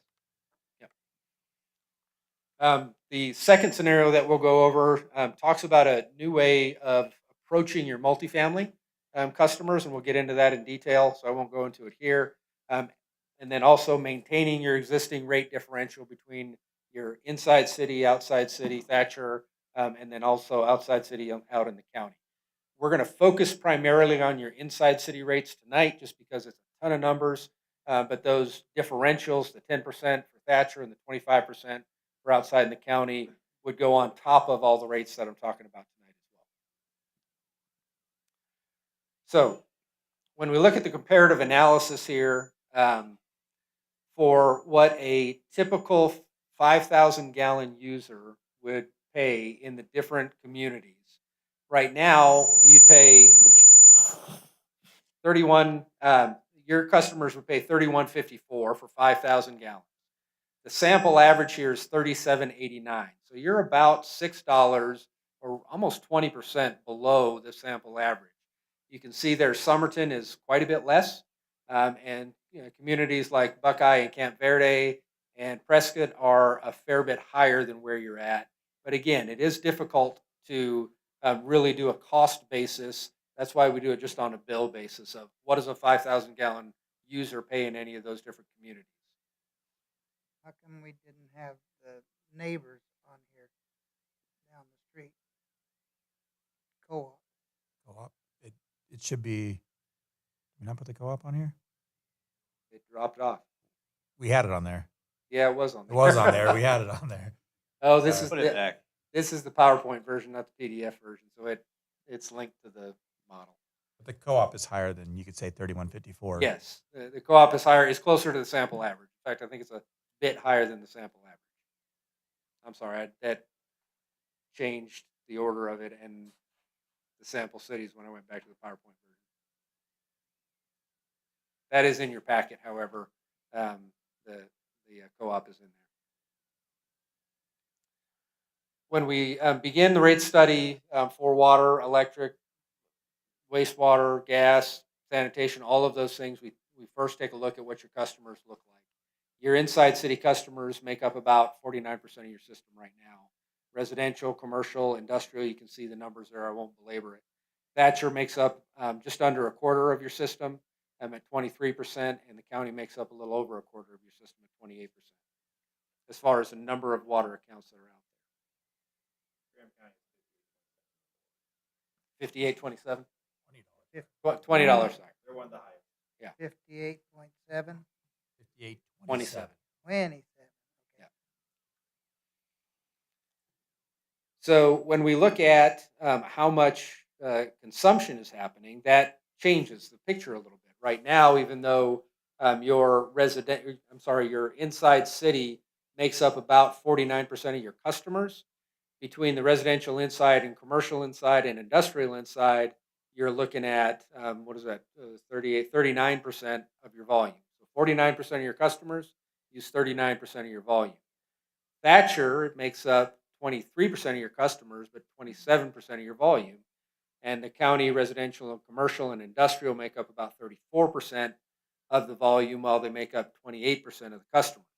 So that's a part of what we look at when we're looking at these rate structures. Again, is who's causing the cost and who's paying the cost. What we see is that you've got more larger users outside of the city, is what this tells us. That your larger users tend to be outside of the city, both residentially and commercially.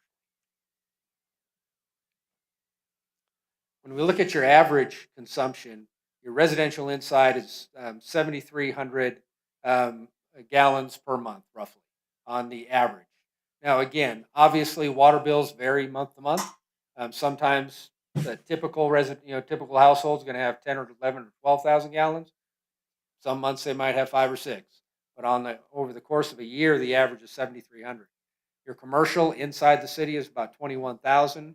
Your Thatcher residential is about 25% higher in average use than your inside city residential at 10,889.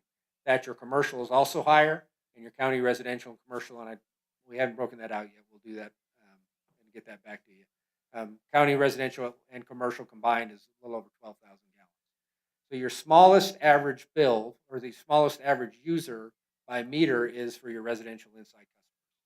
That's who we've tried to focus on primarily, quite frankly, in trying to keep those costs as low as we reasonably can and make sure that the other customer classes are paying their fair share for the water that they're using. Forecast water accounts are expected to increase at a pace of about 1.5% annually. You got about 8,500 accounts today, and we'd expect that to go up to about 9,000. Water usage would follow that same trend, 1.5% growth, 1.21 billion gallons today, 1.28 by 2030. So let's talk about the cost of service a little bit. Again, we're expecting that your overall inflationary pressure is about 3% a year, plus about 1.5% in this case for growth-related expenses. Remember, electric was about 5.5% because that's what we expect in customer growth. Water, we're expecting 1.5% because that covers both the county, Thatcher, all the different customer classes. Certain expenses do tend to run higher than inflation. Medical benefits, insurance, fuel, chemicals, those kinds of things tend to increase at a higher rate. And so we've broken those down in our model to put an extra inflationary pressure on those. And then also a big portion of your water and wastewater in particular is your capital improvement plan, $33.1 million over the course of the study. Today, again, you're financially stable. You're bringing in about $6.8 million and you're spending about $6.8 million. You can see here how that breaks up. Your rate revenue makes up 94% of your revenue in water. Obviously, most of what you get is in rate revenue. The other things are those impact fees, late fees, penalties, those kinds of things, but it makes up just 6% of the overall revenue. One of the reasons I like to point that out is there is no way to generate additional water revenue without affecting rates. There's just not any other revenue sources of any size to do it. On your expense side, about 72% is operating, with the remaining 28% shown as you see there. when we're talking the impact fees, we talking about everybody or just like homes? It'd be everybody. Yeah. So we told them $200,000 is typically what we bring in impact fees. They're working off that assumption, which is both commercial and residential. Yeah, we don't want to absorb people's infrastructure. The residents shouldn't have to do that. So that's where I was thinking. Are we going to be doing that? Well, again, that's one of those policy decisions to make. The reality is, if you don't do that, then you have some competitive issues, right? Of who people decide to hook up to. If you do that and decrease the capacity fee, the impact fee, however you want to frame that, then it decreases the upfront cost, but that you can then collect over time in those rates. And so that's a policy decision, though, of which way do you, again, it comes down to where do you want to get the money from? One-time capacity fee hookup where there is competition, or do you want to be able to get those customers at the same pace and sell them the water over time? But we are implementing another program too to try to encourage building. I forget what it is. I'll talk, I don't need to talk about it. now. Fees? Yes. Yeah, and that's a financing for the development. Yeah. But again, I think, and this is a very important point now, the direction that we had gotten essentially was to try to reduce capacity fees at some level, whether or not this is it or not, that's still open to debate. The community conversations that we had with the public, they raised the same issue. So we looked at what the capacity fees were locally, and we moved that rate down to what theirs is. So if you look at property taxes, sales tax, we've had that conversation as well, right? So we're trying to build a profile that says we don't want to price ourselves out of the market, right, and still recover. But again, you can set it wherever you want. It's just that was the logic we used to put it in place. I'll also say that at your growth rate, that's one of the things that doesn't have a huge impact. It has an impact, and we'd have to model it a little bit differently.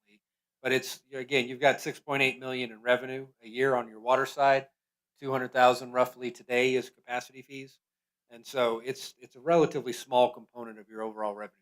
And the optics are terrible, right? So the cost, literally, is that you make yourself appear unfriendly to development for almost no benefit relative to your overall revenue stream, right? So again, the cost, not just in terms of what is charged, but the optics of it are very poor, which you don't really get a lot of revenue All right, moving in. We're expecting the cost of service for water to go up from 6.8 million to 8.3 million. A lot of that comes from, again, the capital projects that we're seeing come online. The $10.3 million loan, I think it is, with USDA, even though that is a low interest loan, that does need to be paid back, obviously. And so that's a relatively large portion of this increase over time. In fact, you can see there that second level of the stack is your debt service. Goes today from a little under $1 million in the 6.8 million column in 2026 over to about $1.5 million by 2030.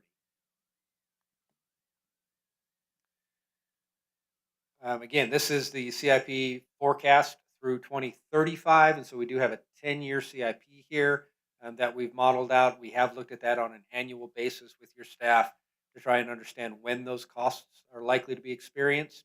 But these are the projects that we've got on the 10-year list that makes up the 33.1 million. Largest portion of that is that East Valley Sanchez Road at 13.7. All right, let's talk about the two different scenarios that we have. Right now, your current water rate structure is you've got a base charge that is based on the meter size. Your typical residential is going to be that 5/8 3/4 inch meter. So they're paying $27.32 right now in their base charge. Again, that's before they actually use the first drop of water. Typically, there are some 1-inch residential meters, maybe 1 or 2 1 1/4 inch residential meters, but the vast majority are 5/8 3/4 inch meters on the residential side. The larger meter sizes are generally speaking for commercial. The volumetric rate structure that you currently have, that first 3,000 gallons is included in your base rate of 27.32. Once you use over 3,000 gallons, you start paying $2.11 up to the 20,000 gallon. And this is a tiered structure. So regardless, if you use 40,000 gallons, your first 3,000 gallons is still free. Your next 17,000 gallons is at $2.11, and then the next 20,000 gallons is at $3.06. So the price goes up as you use more. And then you've got an industrial rate at $2.11 for all gallons. And again, those are your inside city rates. Outside city rates are 10% higher in Thatcher, 25% higher in the county. So spend a little bit of time talking about this expanded tiers, and I want to get into a little bit more detail here. The idea behind expanded tier structures is really twofold. One is to try and reserve the capacity of water that you have available to you for as long as you reasonably can through conservation techniques and sending some price signals to those that are using more water, that if you can use as much water as you want to, but at a certain point it's going to start costing you more to do it. In these two scenarios that we've got tonight, the first 3,000 gallons would continue to be included in the base rate. What we try to do, what we've focused on again, is have your average user have as low of a level of increase as possible, and we'll show you how that works out here over time. This plan, having the expanded tiers, because you would be charging more for the higher use, allows you to have lower increases for those smaller amounts. If you don't want to do the expanded tiers, that's an option available to you, but it will mean that your base rate and your lower volume tiers need to go up at a faster pace than is in this plan.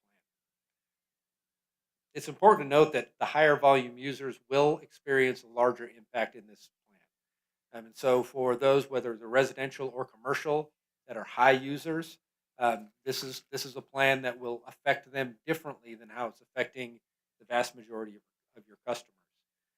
All of the water scenarios do intentionally draw down the current fund balance above the required balance. Again, we've maintained your 50% of previous year operating expenses plus full year debt service of current year, as all of these plans. In water, it's largely to cover the cost of the CIP that would otherwise have to come for rate. Which is a different than what we were doing in sanitation, right? This is a one-time covering one time. But again, it draws it down very aggressively. I want to let you know that. Yeah. So to try and put this into a bit of a chart, and it's always difficult when you're changing rate structures. But if you look right now, again, that 0 to 3 is included in the base in both the current. The second column there is if there were no change in tiers, if you kept your current rate structure, we think your first volume tier would have to go up to about $2.30 for the gallons between 3,000 and 20,000 gallons. If we go to this expanded, your first tier, instead of cutting off at 20,000 gallons, would cut off at 8,000 gallons. That covers your average use.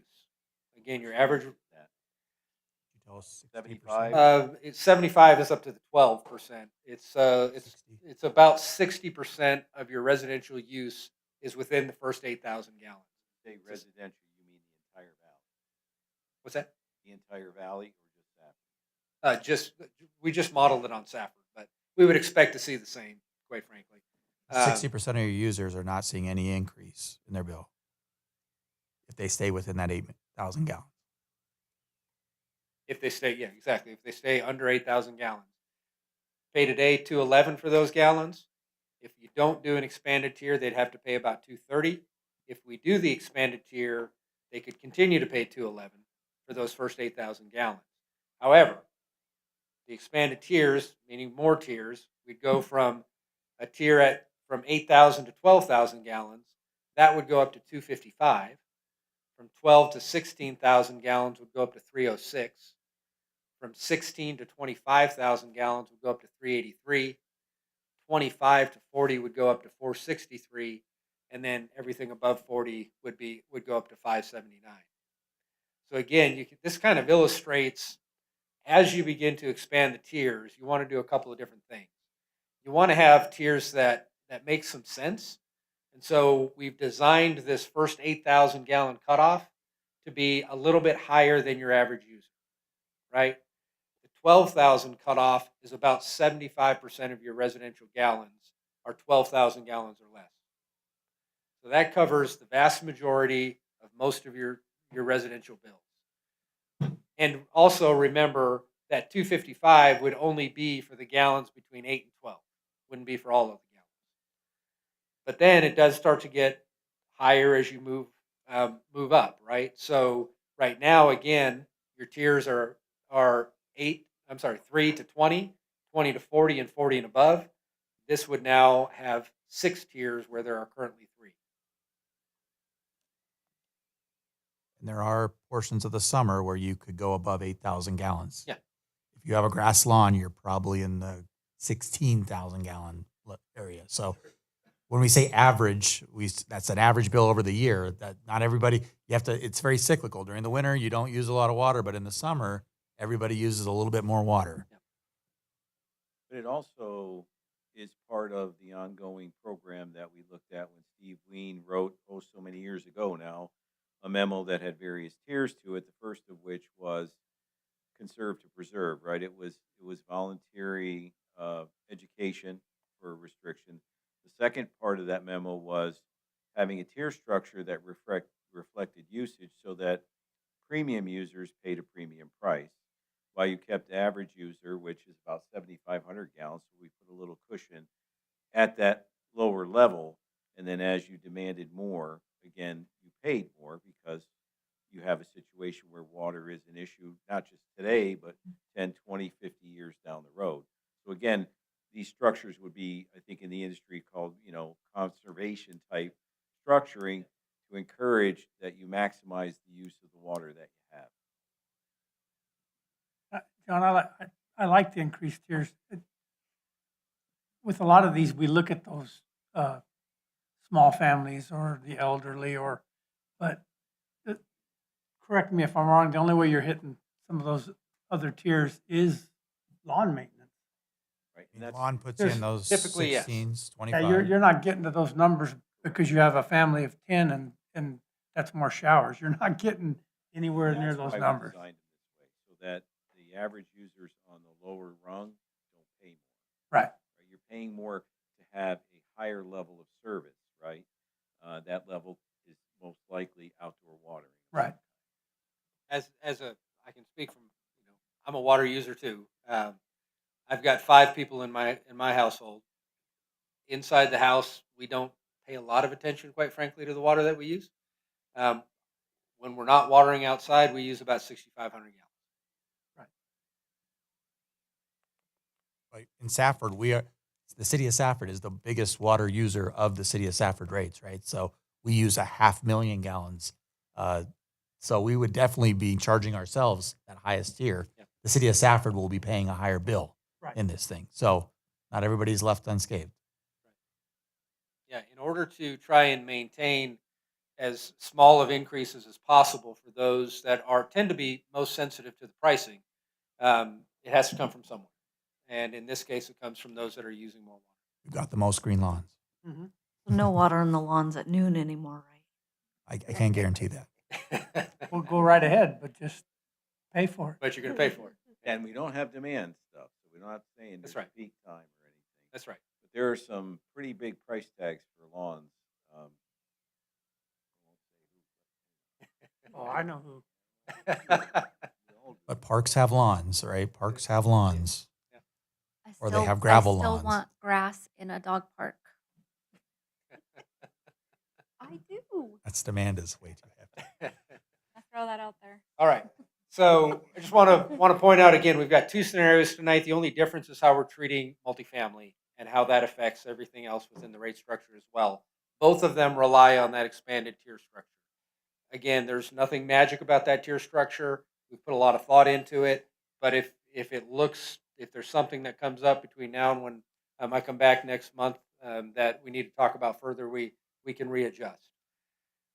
Under this rate plan, the base rates would be increasing for all of your customer classes. Again, right now we've only got the first 3 meter sizes in here just to try and make it so that we don't have too many numbers on this slide. But they just all go up incrementally at the same percentages. So your base charge would go up from the 27.32 today for your typical residential up to 28.41 in the first year, and then by the 5th year of the plan, 33.24. Your volume rate, however, could stay the same as it is today for those first 5,000 gallons between 3 and 8. Essentially, first 3,000 gallons is included in the price of the base. I'm at 211 today for those average users. Go again from 211 to 255 for 8 to 12. 12 to 16 would go up from 211 to 306. So that's a fairly steep increase for those 4,000 gallons. But remember, that's for 4,000 gallons, so that's $4 difference between the 211 and the 306, roughly. 16 to 25,000 would be 211 to 383. 25 to 40 would be 306 currently to 463. And then 40,000 and above would be 515 to 579. And you can see how that plays out over time in this rate plan. Commercial and residential have the exact same rates. We're Yes. not in any way making a commercial customer pay more here. So why are we doing such a small increase on the 40,000 and above? We should really be penalizing the major water users and not, because they seem to have the lowest increase. So a couple of things there. One is we try to keep a relatively stable percentage differential between each tier. And that goes to some of the sort of fairness and equitable issues that go out there. But the other is because those are going to tend to be, the vast majority are going to be commercial customers. And so if you hit them in a much larger way up at, maybe at $7 or $8, you might want to charge your residential customers that are using 40,000 gallons $7 or $8 because no residential customer really needs to use that. But a lot of commercial customers do. They use it as part of their operations, restaurants, those kinds of things, or manufacturing, whatever the case may be. They're not really able to conserve in the same way that residential can conserve. And so because you've got a rate structure that is constant, regardless of whether it's residential or commercial, that's one of the reasons why we didn't want to bump that 40,000 and above up too high, because that's really not your residential customers for the most part. There'll be a few that are above 40, but not very many. Before we go on, could we take about a 5-10 minute break? Take as long a break as you'd like, absolutely. Let's take a break. All right, so we've got 8 o'clock, so about 8:10. 8:10. Sound good?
10 after. All right.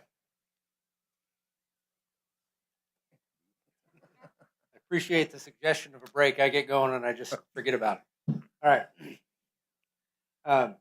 So again, both of the scenarios that we'll talk about tonight have these expanded tiers, still up for discussion, as far as the, how many tiers and what they look like and where they stop and start. So from a bill impact standpoint, again, your average user at about 7,500 gallons. Today they pay $36.82 for that 7,500 gallons of water.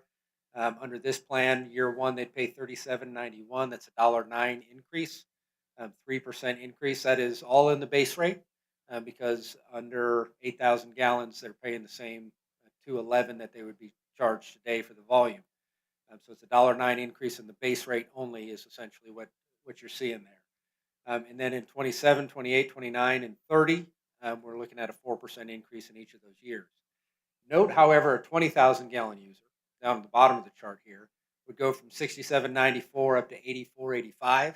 And that's a combination of the base rate increasing for them and their tiers changing and how much they're paying for the water over that time.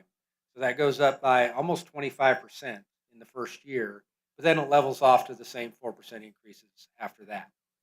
And so again, anytime you make structural changes to your rates, it impacts different customers differently. There's lots and lots of different ways to do this. If that seems too dramatic or not dramatic enough, we can adjust things accordingly. But again, it does have impacts for the remainder of the rate plan as well. So. On the commercial side, when we look at the larger meters, let's just kind of focus in on that 50,000 gallon user here.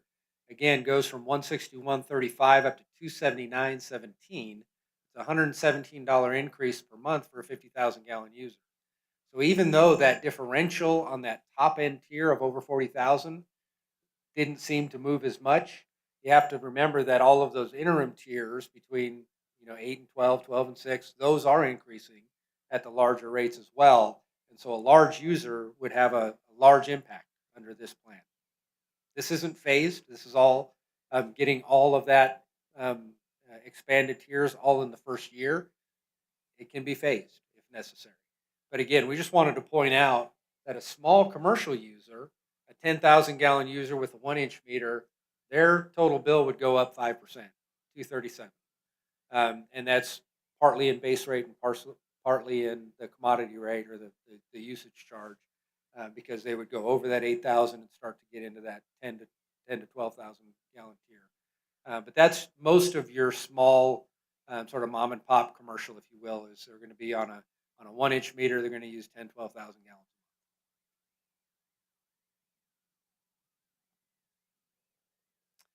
gallons. Cash flow summary.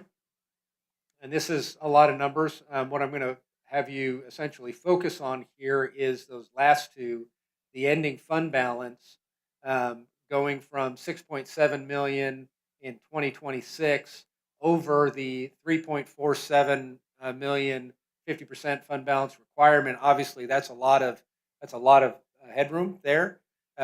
Most of that gets used up in capital projects in year one.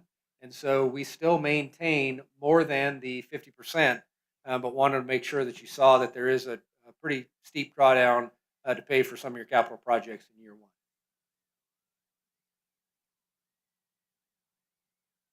And then finally on this first scenario is just your metrics.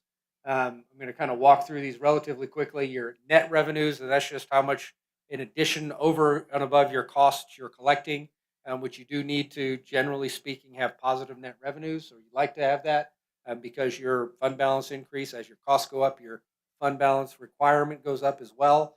So you need to be able to generate some net revenues in order to cover that. Goes from about $40,000 in the first year up to $270,000 by the fifth year. Your debt service there is really one of the big impacts that we're seeing here. And debt service includes the USDA loan as well as any additional new debt that we're looking at bringing on from 2026. You can see there goes from it's a little hard to see on this slide. It's a little under 700,000 up to about 1.4 million by 2026 by 2030. I'm sorry, And so that's a pretty good chunk of the new cost that comes on. That's not how much you're borrowing, that's how much you're paying on Paying. an annual basis. That's right. So you're doubling your debt service by 5 years. Yep. And why? Because we took some of the larger capital projects and we bundled them and then paid a debt service on them. So instead of cash paying, we bundled several projects together and said, okay, we'll pay a bond and group those projects. A lot of these rates are based on that debt service philosophy. So if we didn't want a debt service, that would change this whole rate structure. So Right. If you wanted to cash fund those projects, it would require a lot higher rate increases in order to do it immediately. It would cost less overall over time because you're not paying interest cost, but it would cost your customers today a lot more in order to cash fund the projects, at least on the same schedule. And I realize on the screen, at least, it gets fairly small. But the metric 3 there, the monthly residential impact, this is primarily to show 3 different use cases: a 5,000 gallon user, a 7,500 gallon user, and a 20,000 gallon user. The big increase is on the 20,000 gallon user in year 1, both percentage wise and dollar wise. And then years 2 through 5, those moderate down because now everybody's working off of a new base, basically, right? So the higher use customers would start at a higher base for 27, and then they would just have that 4% increase on top of it. and that's because we use the fund balance to cover CIP and not cover operations. That's right. So we could take down that spike by using unrestricted reserves to take down the spike, but that would be ongoing expenses covered with one-time revenues. So we tried to avoid that. We tried to put it to the CIP. So that's why you see that spike. Your metric 4 in the lower left there is just your total water rate revenues going up from about 6.4 today to 8.2 over 5 years. And then your fund balance, the bars there are your expected end of year fund balance, and the blue line is what your 50% requirement is. Again, if that's too thin of a margin for comfort, we can adjust and have a little bit more margin. And that might be too thin of a margin because And the reason is because you need to be able to fund capital going forward. Yeah, if we what do you take do it in all year the way 6? down, then what do you do in year 6, 7, 8, Right. 9, 10? So I do think we need to build a little bit more of a margin into that. Okay. at least like $1 million, right? Not 273,000. Yeah.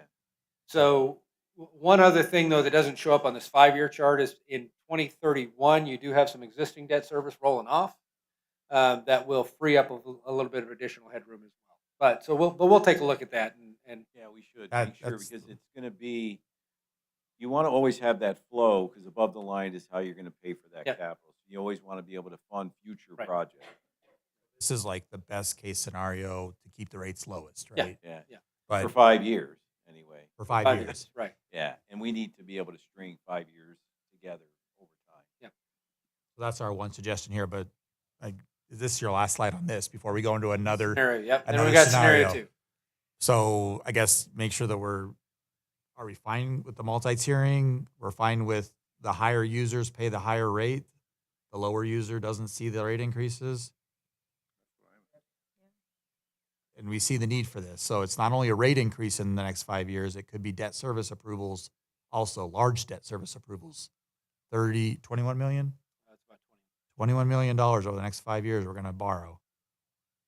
That 10 of includes that your is 10-3. Sanchez already, right? Yeah, And of it is that at includes low- your There's 10-3. 11. But $7 million is the bundling that John talks about. We're going to bundle a bunch of projects together and do $7 million in debt. So I didn't see a project. We don't have one on Ray Lane from about the railroad tracks almost to Golf Course Road eventually, water improvement. he's there's made a- those recommendations, but we took those out of the CIP. So we can talk about putting those in the 6 and 7 and 8 years out. Because that's the target of building going on right now over there. So that, So even our CIP right now is very modest or meager. Maybe there's additional CIP that is needed that would be over and above these rates that we're talking about tonight. But that would be a new CIP. And So- the rates that reflect. And we'll bring back the CIP on June 9th. So we look forward to those kind of comments of if you see additional CIP needs in water, but we're trying to keep a modest water CIP with what we can get done realistically, right? You also got to get it done. You can't just borrow the money and not get it done, right? Yeah, 'cause I'm not sure what size tube we got going down Stadium Avenue and what we got going down Ray Lane. But, And Morgan has gathered that question, information, so that would be definitely good questions for June 9th. okay, All right, so this next scenario, and I'll be relatively brief on this because the baseline is the same. The costs are the same between scenario 1 and scenario 2. The only difference here is how we're addressing multifamily. So in discussions with staff, part of what we talked about was, what do we see going on nationally in the industry? And one of the areas that we see a fair bit of movement is trying to make sure, again, that those that are causing the cost are paying the cost to the extent that we reasonably can.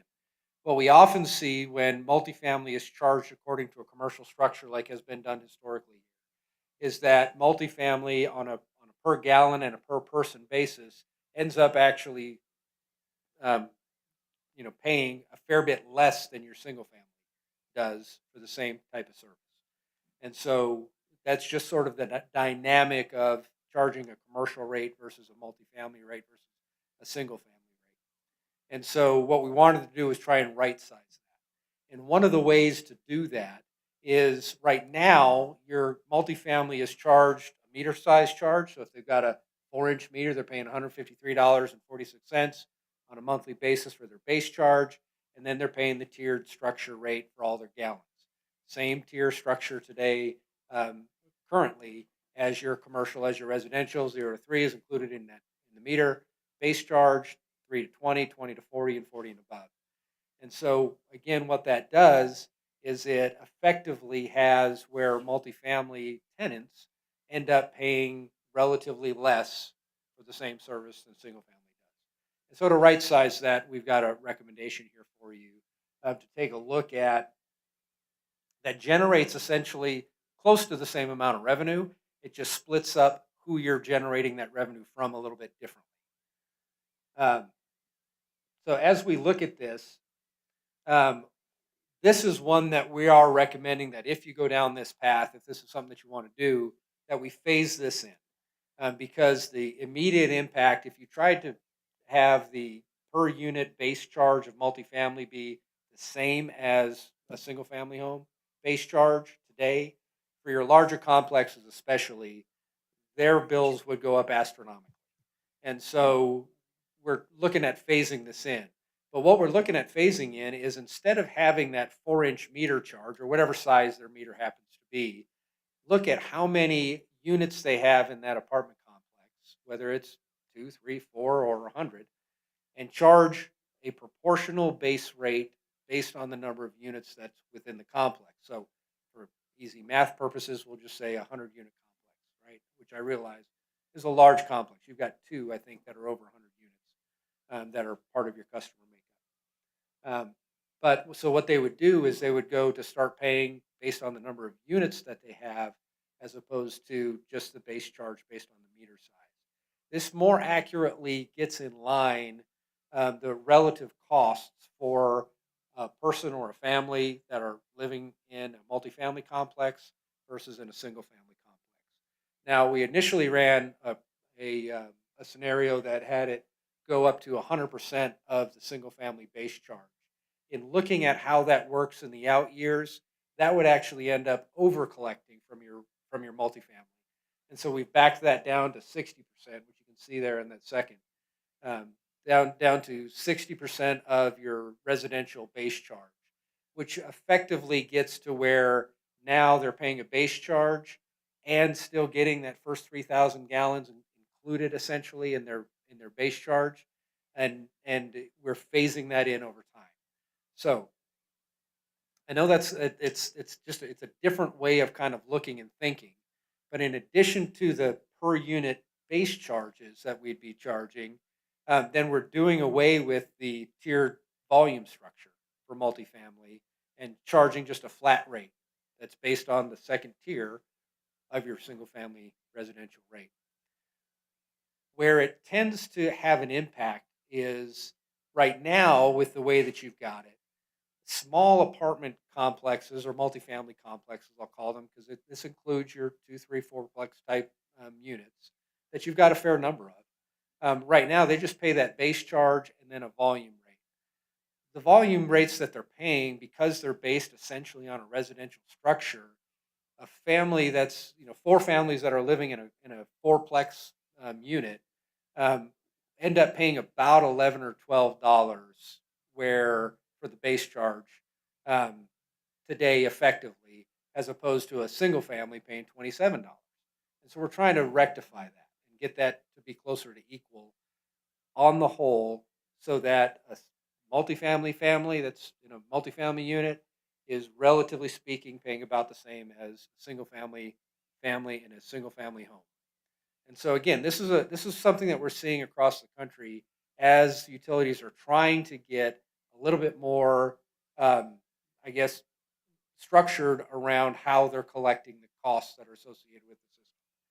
Under this scenario being phased in, the service charge, instead of 2732, there's not really a per unit service charge for multifamily. I just put that up there for reference. That's your single family per unit, essentially, um, base charge 2732. In year one, we'd start charging each apartment unit 852. Now that's going to go on the apartment complex's bill, obviously, because you're not charging individual tenants. But if they've got 100 units, they'd pay $852 in base charges. And then their volume rates, instead of it being tiered, would be flat rate, all volume at $3.06. Right now, for the first 3,000 gallons, they're paying 0. Next 17,000 gallons, they're paying 211. The next 20,000 gallons are paying 306, and the last, over 40,000 gallons are paying whatever it is, 515 or something like that. So this is really changing the way that multifamily gets collected from, with the idea of making it far more similar to residential than it is today. And this goes to water strategy. I don't know if you kind of said that, but like we want to encourage the use of master meters. We don't want to give out for a 100-unit complex. We don't want to give out 100 individual meters, because that gives up our hectare feet of water that we're able to take from the Gila. So we want to be able to give a master meter that has a much reduced hectare feet of water that we're giving away capacity in our system. We want to encourage those master meters, but this is where we saw our rate structure kind of was detrimental to those larger apartment complexes. The duplex, for the most part, and the triplex and the quadplex, it doesn't really do much. But for the big customer, I think it was like a $200 change. I mean, in the end, they're paying a little bit more, but it doesn't disadvantage them by doing it this way. It's a more advantageous for them. They have a more predictable rate that they can charge the tenant. Now they know that tenant's going to have to pay. They're paying $852 for that tenant to have water. They can charge $852 in the rent, right? This gives them a more planned approach to how they charge their rent. And again, a lot of this is about the water strategy, as Troy points out, of trying to make sure that you reserve as much capacity as you possibly can. And one of the ways to do that, again, is to have more people on fewer meters, and using that meter capacity more efficiently, which just isn't really possible if every unit has its own meter. And the total number of customers, we're talking 60 to 75. We're not, of your 8,000 customers, 60 to 75 fall into this category. We're looking to master meter the RV on Golf Course Road and 20th Avenue. A master meter would be more advantageous to our water strategy than giving out an individual meter to every RV lot. And is that up to us to require it, or is that going to be up to the person building the? We own the water system, so we dictate, right, what we want to do. Yeah. And we don't want to, by requiring it, we don't want to make it unadvantageous. So this makes it a little bit more advantageous for them to take a master meter. You're not giving up water. And we're not giving up water. So I think this is a win-win, but this is new. Stafford's never had this. Most places have never had this. Yeah, it's really been something that has been moving within the industry within the past really 5 or 6 years, that we've seen that a lot of communities have begun to go this path for a couple of different reasons. One, because we are dealing everywhere, not just in Arizona, but everywhere, we're dealing with a finite capacity. And people have begun to realize that having individual meters wastes a lot of capacity, because all of the capacity calculations are based on how much can go through that meter. And the reality is having individual meters for individual apartment units is an inefficient allocation of those water resources. So you're giving up that capacity of water that they'll never use. Right. Yes, but and they can't necessarily resell it.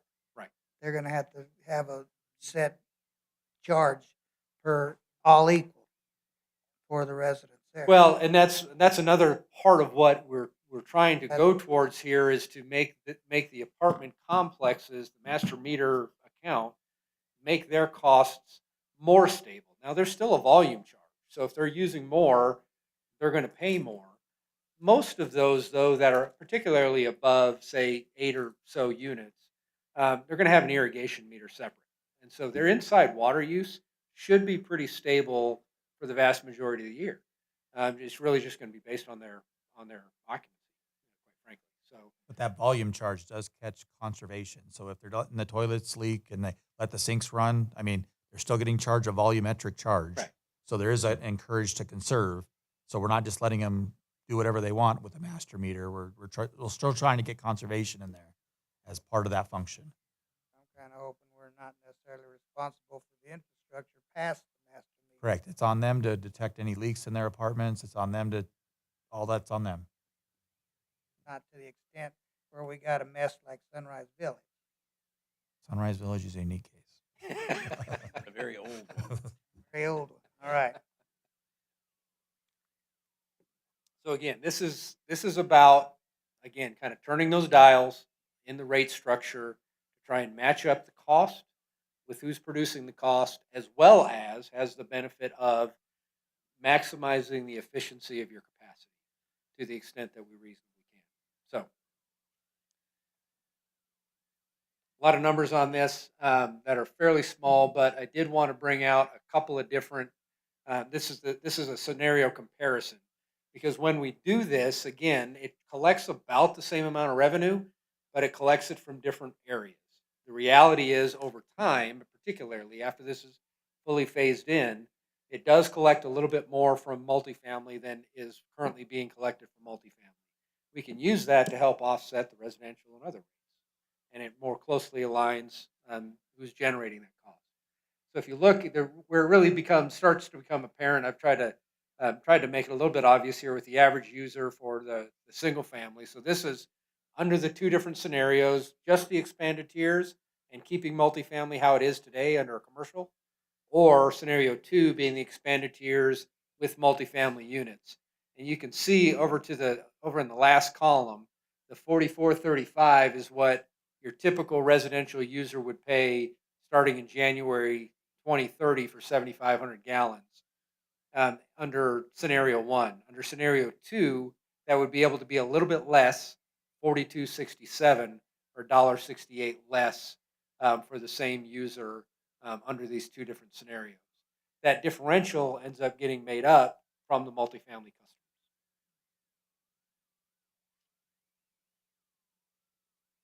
Okay. And the cash flow summary again here does the same kind of idea with the fund balance. Draws it down significantly in year 1. Fund CIP has that same relatively thin margin. It's not exactly the same numbers as the previous slide, but it's pretty close. We tried to match them up as much as we could. And then looking at the net revenue, same kind of story being told here. Essentially, you'll see there on the bottom left, the water rate revenue is going from 6.5 to 8.2, just like in the previous scenario. This isn't about generating more revenue total. It's about matching the cost and maximizing the water efficiency.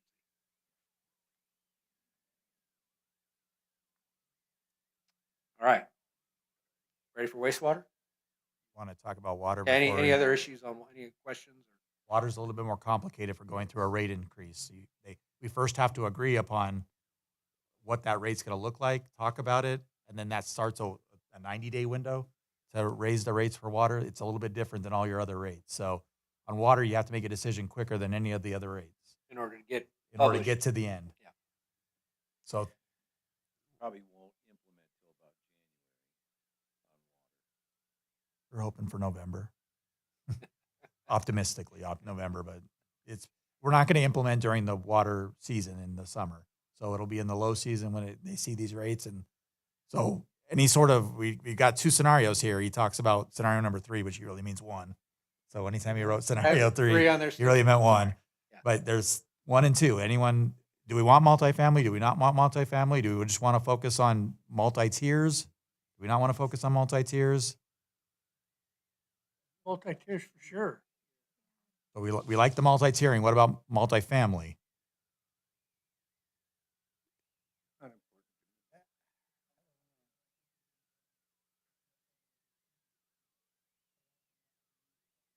That's all new construction. That No. would go for existing multifamily customers as well. So like I said, there's about 75 apartment complexes. Is anywhere from a duplex all the way up to, I think, 220 is our biggest apartment complex? In that range. Are they all master meters? Yes. That's the uniqueness about this is it's a master meter. They all share a meter, 1 meter. So You're saving water too, because you're not just putting a meter that says, well, I can pump a certain amount that you never pump. So it seems like a pretty elegant solution, and it really, from a revenue perspective, it's fairly revenue neutral. Yeah, again, and it's designed to be that way, as revenue neutral as we could make it. I just want to, at the end of the day, multifamily as a customer class would end up paying a bit more than they are currently paying. That then is able to offset the increases in the other customer classes.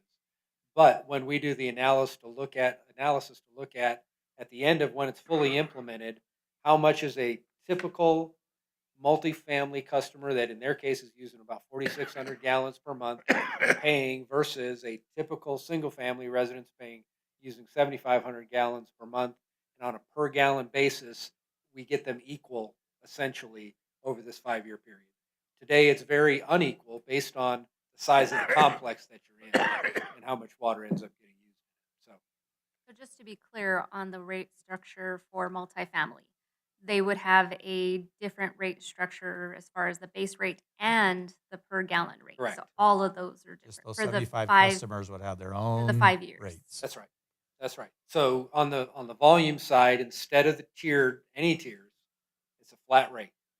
And again, so the idea there is to try and make it as stable as Consistent. possible for the apartment complex owner, the one that's ends up writing the check typically.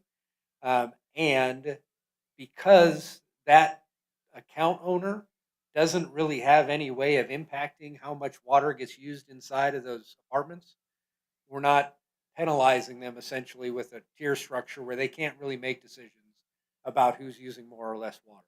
They can make decisions about how they maintain their infrastructure, obviously on site, and if they got leaks and those kinds of things. So we still want to charge a volume rate, but it's a flat volume rate for all gallons, regardless of how much. Which one would be the most effective outside of our area? Well, I think you've got the same water strategy regardless, right? So if it's a customer that is outside of the city of Safford, you mean, in Yes. Thatcher or outside the Yeah. county, you still have the same benefit of maximizing your water strategy by making sure that they've got master meters and not disincentivizing that by right sizing the rate structure. It's going to depend on the size of the apartment complex, quite frankly. What this does is for those that are relatively smaller complexes today, quite frankly, are getting subsidized by everybody else in the system. And those that are large complexes today are paying close to what they should. So those that are in the smaller complexes will end up paying a little bit more on average than what they're currently paying. But again, it right sizes it so it doesn't matter whether it's an 8-unit complex or a 200-unit complex. At the end of the 5 years, each unit is going to be responsible for paying essentially the same amount. I don't think we have as many master meters outside our area. I mean, there's a few around the college. I mean, there's a lot of And apartment complexes around the college. 1, 2. But I don't know if it's 50-50 or how that splits. But as far as advantageous, I guess all you can be is say that you're advantageous towards multifamily. By setting this new rate, it's more advantageous for them. You're trying to make it easier for that one bit of commercial that they understand their rates and they can be consistent and relied upon. And it maximizes your water efficiency. And Yeah, yeah, I it's mean, all that's about that really- hectare feet of water. We don't want to give up and pointless hectare feet just because people want water meter connections. So How's this gonna affect these new rules that are coming down from the state where you can't tell somebody they can't build an additional dwelling structure on the back of the property or whatever? Is that gonna then turn that into a single meter for both structures and go through this multifamily? Generally, it would, yes. I mean, obviously, your local implementation can look a variety of different ways. The way we've modeled it is anything that is technically multifamily, whether that's a single accessory unit in the rear, that's a separate water service, though. Run it off of 1 meter, they'd still pay the 2 different base rates, which for a double, while we're phasing this in particularly, first year of the base rate per unit, it was a little less than $9. They'd be paying $18 as opposed to 27 under their current structure. As it goes up and gets phased in, then they would end up paying a little bit more than a single family residential base rate. But again, it only gets to 60% for each unit, 60% of the single family residential base rate. So they never end up paying a full single family residential base rate, because when we looked at it, that ended up getting over recovering, charging them too much, more than they should have been charged. But if it's another dwelling unit, then they should get charged 2 units of base charge, which is still less than 1 today. that'd be kind of funny. You build an accessory dwelling unit, all of a sudden your base rate goes I'll take that. So we're encouraging accessory dwelling units as long as they don't use a lot of water. So don't bring a lawn with you, is what we're telling you. We get rid of some of the lawn. Oh, right. Your lawn would turn into an accessory dwelling unit, so you've done the right thing. Right. So like you said, you're paying less than a residential. So right now you'd be paying the residential connection, $27.32, Yeah. and then any volumetric. Now you go to a lower base rate, but you still pay the volumetric starting from the very first gallon. So that 3,000 gallons you get for free, you now have to start paying for the first gallon. Which is one of the reasons we've capped the multifamily units at 60%, is to also account for that first 3,000 gallons that's included in the single family residential base rate. So that's part of the logic that went into it. Is it too much? I mean, too many changes? Is it, we have to be able to explain this, justify it in the public. Yeah. You have one for the multifamily. Anyone else? Can I get into, oh, can't vote during a work session. Oh, she's just trying to get your attention. So it sounds like we can focus on that, because that's where, again, we'd come back on June 23rd, have this meeting, and after that meeting, that would serve as the starting point of the water rate change. And that would be the 30-day, we have to give some sort of notice, and then go on a 60-day notice. So there's a lot of steps that would have to start after June 23rd. All right, ready to move on to wastewater? This one's relatively simple as well. We're past the hardest one, in my opinion. Yeah, yeah, that's what All right. On wastewater. Wastewater system, like your water system, currently financially stable. One recommendation that we'd make is you've got it built into your ordinance today. You've got maximum dollar amounts that are associated with usage, essentially. We'd suggest that you convert that into gallons, not make any changes to the amounts, but convert it into gallons, so that as your base rates change, we've just seen a lot of communities that have it tagged at $86, I think is one of your caps of how much anybody will pay for sewer on residential. They'll go in and change their rates, but then they'll forget to change that $86. And so it becomes less proportionally per gallon than everybody else. And so it's just a recommendation to do it by gallons as opposed to by dollars associated with those gallons. That's the only rate structural change, if you want to even consider that as a structural change. We are recommending that you maintain your current rates and your rate structure for wastewater through the end of the 5-year study period. We think you can keep the same rates that you currently have for wastewater for the 5-year period. It does intentionally draw down some of the current reserves, again, over and above your 50% for some of the capital projects that you've got in wastewater. Continue to monitor your financial performance, obviously, for any deviations from the assumptions that we've got. Generally speaking, if you grow at about the pace that we've got plugged in here, these rate models will generate the amount of revenue that are associated with them. If you grow much faster or not as fast, it does have an impact on how much revenue gets generated. So today, you're at $36 for a 5,000 gallon bill for wastewater. The sample average is at $42.27. You're not the lowest here, but you're close. Douglas is a little bit lower.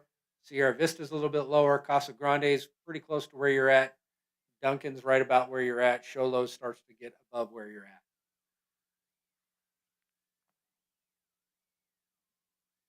And with that, again, we think you can keep your existing rates for the foreseeable future. 99% of your accounts are inside city, as you probably know. Just got a handful of outside city and a couple of liquid waste hauler accounts as well. Importantly here, you've got about half the number of wastewater accounts as you do water accounts. And so that's just something to kind of pay attention to as we work through this as well. Your revenues and expenses are balanced essentially at 2.7 million today. And you look at that, and again, 96% comes from rate revenue. On the expense side, 64% on operating. Capital is about 18, debt service 9, and transfers 9. Your cost of service, we expect to go up fairly moderately from 2.7 million up to 3 million over the course of the next couple of years. Again, there is a little bit of debt service included in that bundling, particularly out by 2029 and 2030 on the wastewater side. $27.5 million worth of total wastewater projects, although I will say that $21 million project is a grant contingent project, correct? And so the vast majority of the wastewater CIP of this 27.5 million at least is that $21 million project, which doesn't come out of rates, doesn't impact your rates, and as I understand it, that project will only be done if you get the grant for it, right? So, but we include it to make sure that everybody realizes it's not hadn't fallen off, but it doesn't have any impact on rates. That makes your total water and wastewater CIP projects a little over $60.5 million.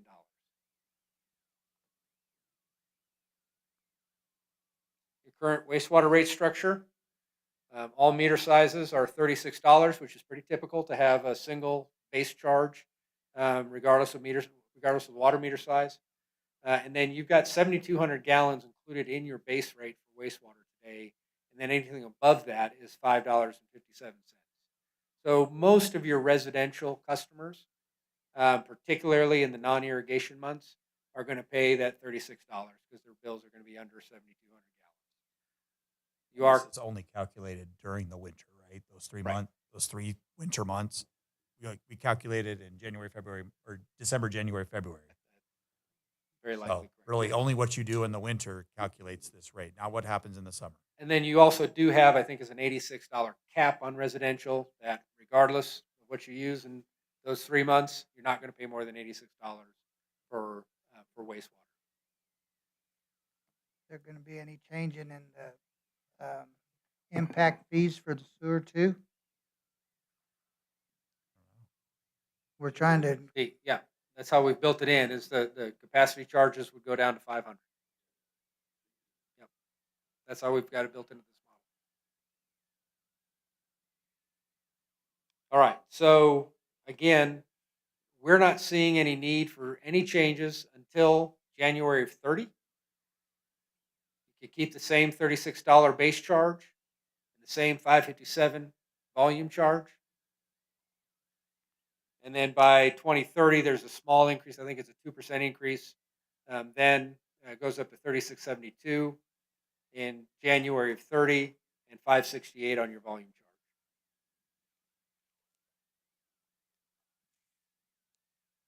charge. Cash flow summary. You will see in a couple of years here, we've got a negative net revenues. Again, that is due to a couple of the capital projects that we've got coming through. But that does then begin to turn around by the end of the 5-year period. And then in year 6, 7, and 8, it actually becomes positive.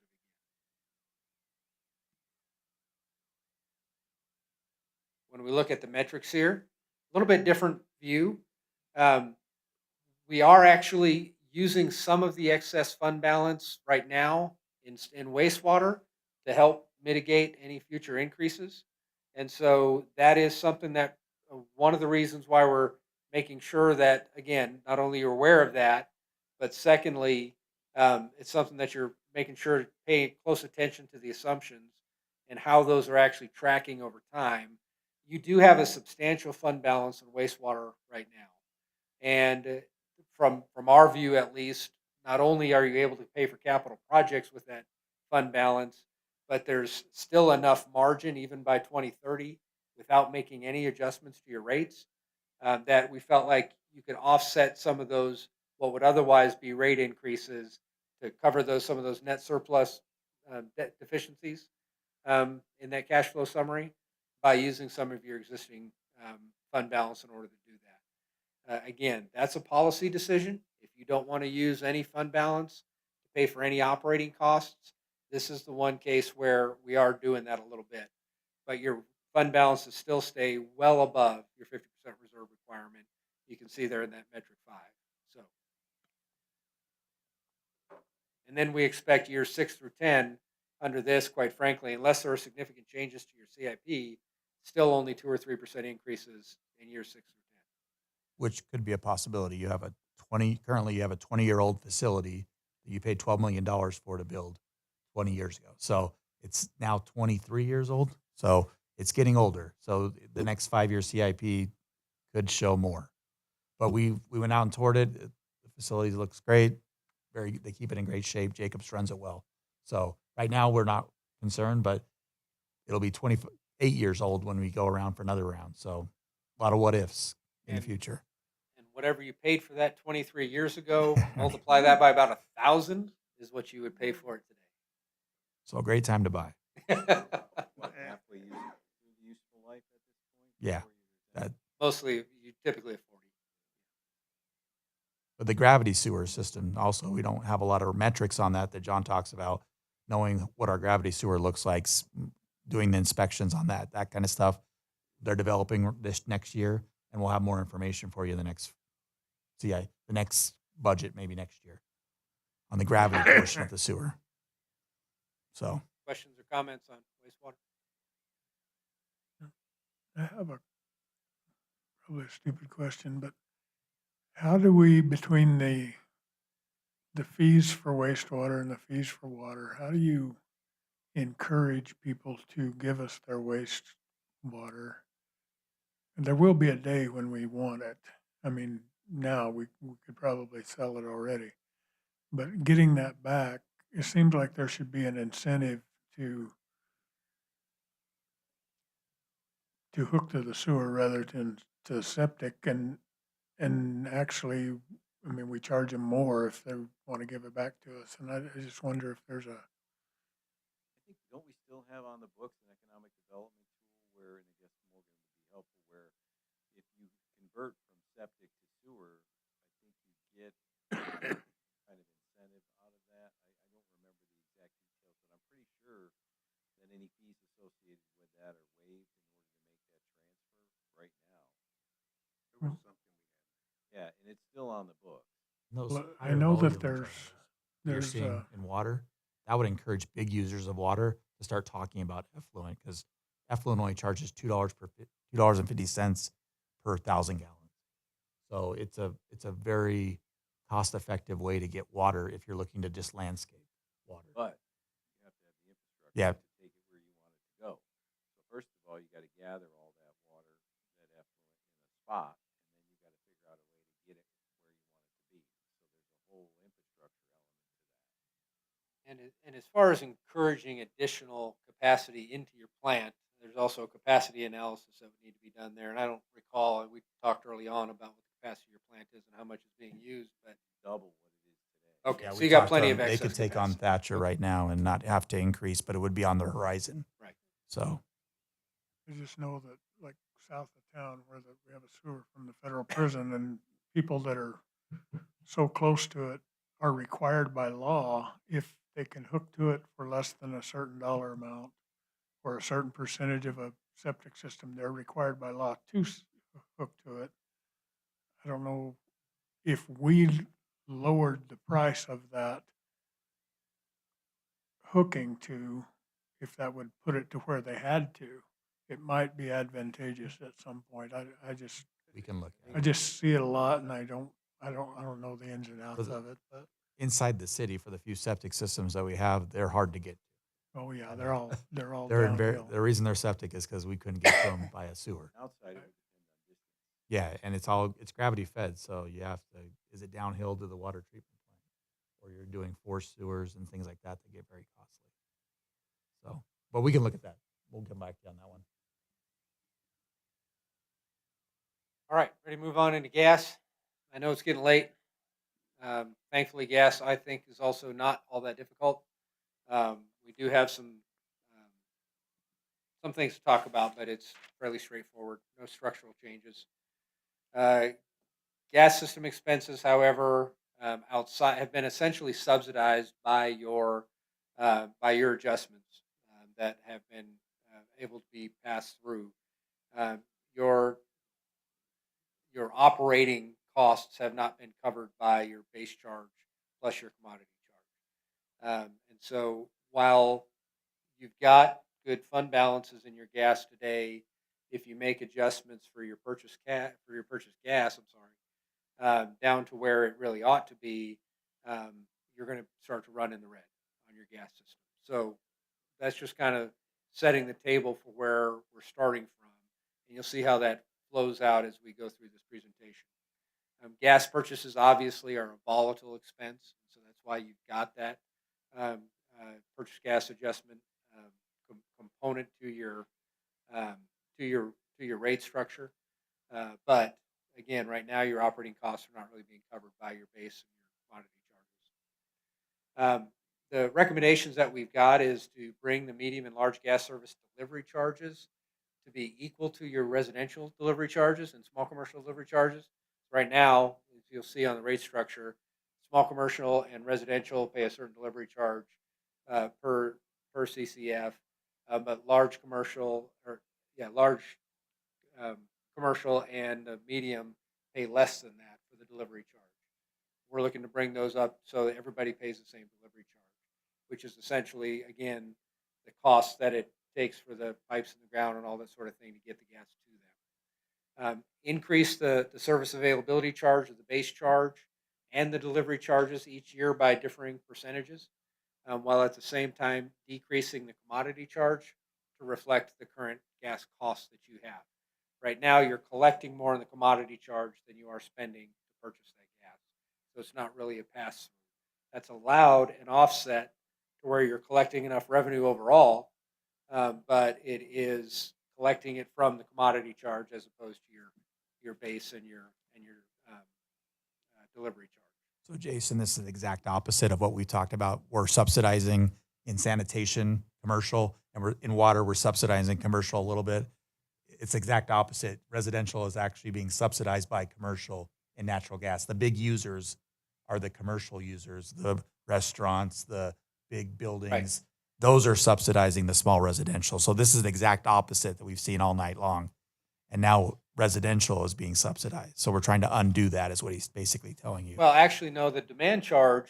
I'm sorry. The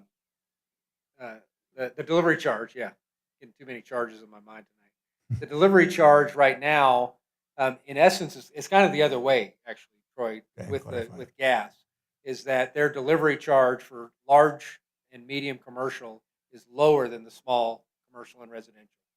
So the subsidy, if you will, goes from residential to the larger commercial. Okay.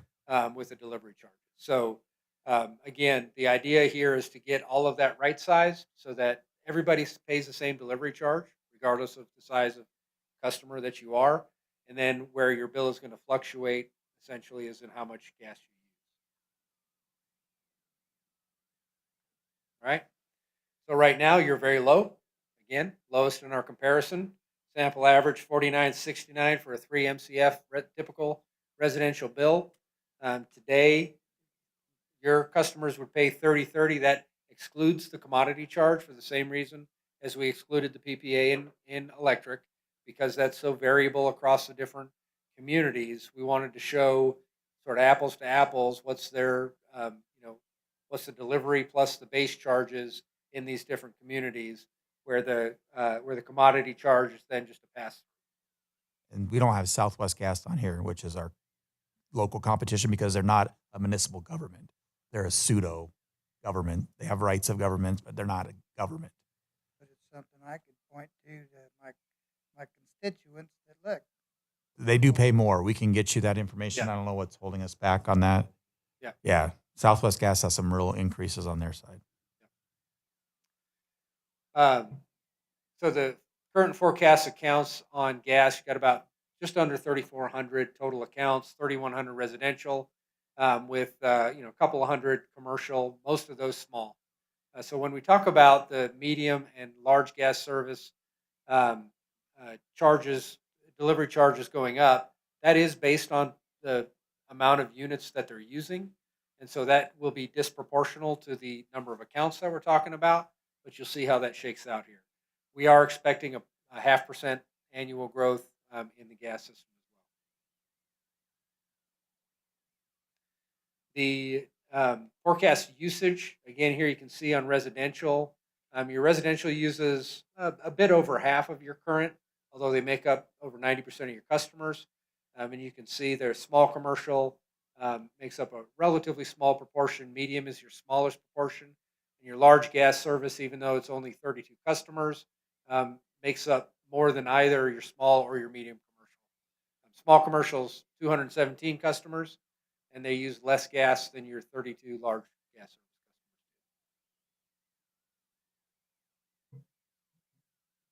customers. Current cost of service for gas is $2.99 million.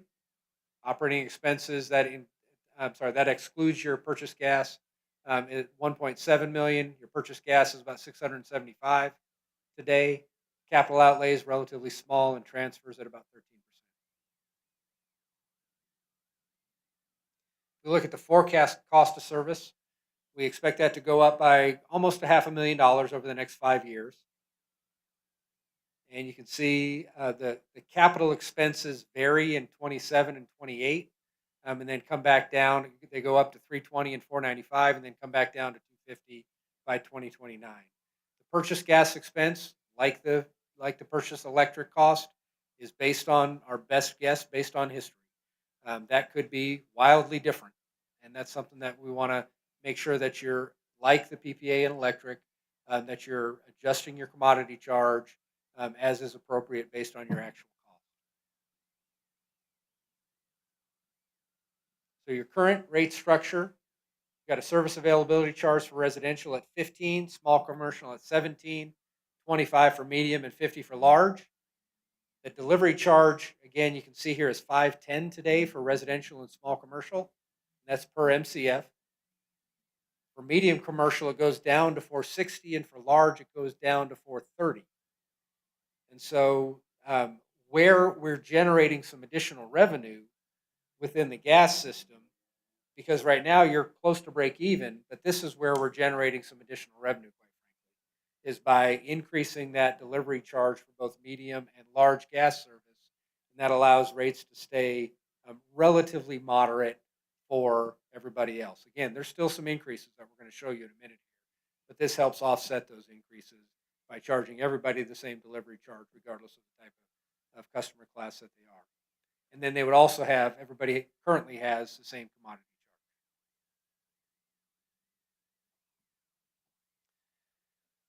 So when we look at the recommended rate plan, we'd have the residential service availability charge go from 15 up to 1680. So that's a $1.80 increase there. Delivery charge from 510 to 571. And the commodity charge, though, would be coming down from 410 down to 375. So we'll show you how that plays out in a typical bill here in a minute.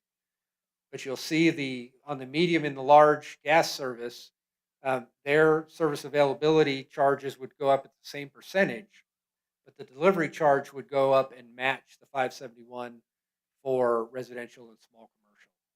Commodity charge would be the same for every customer class.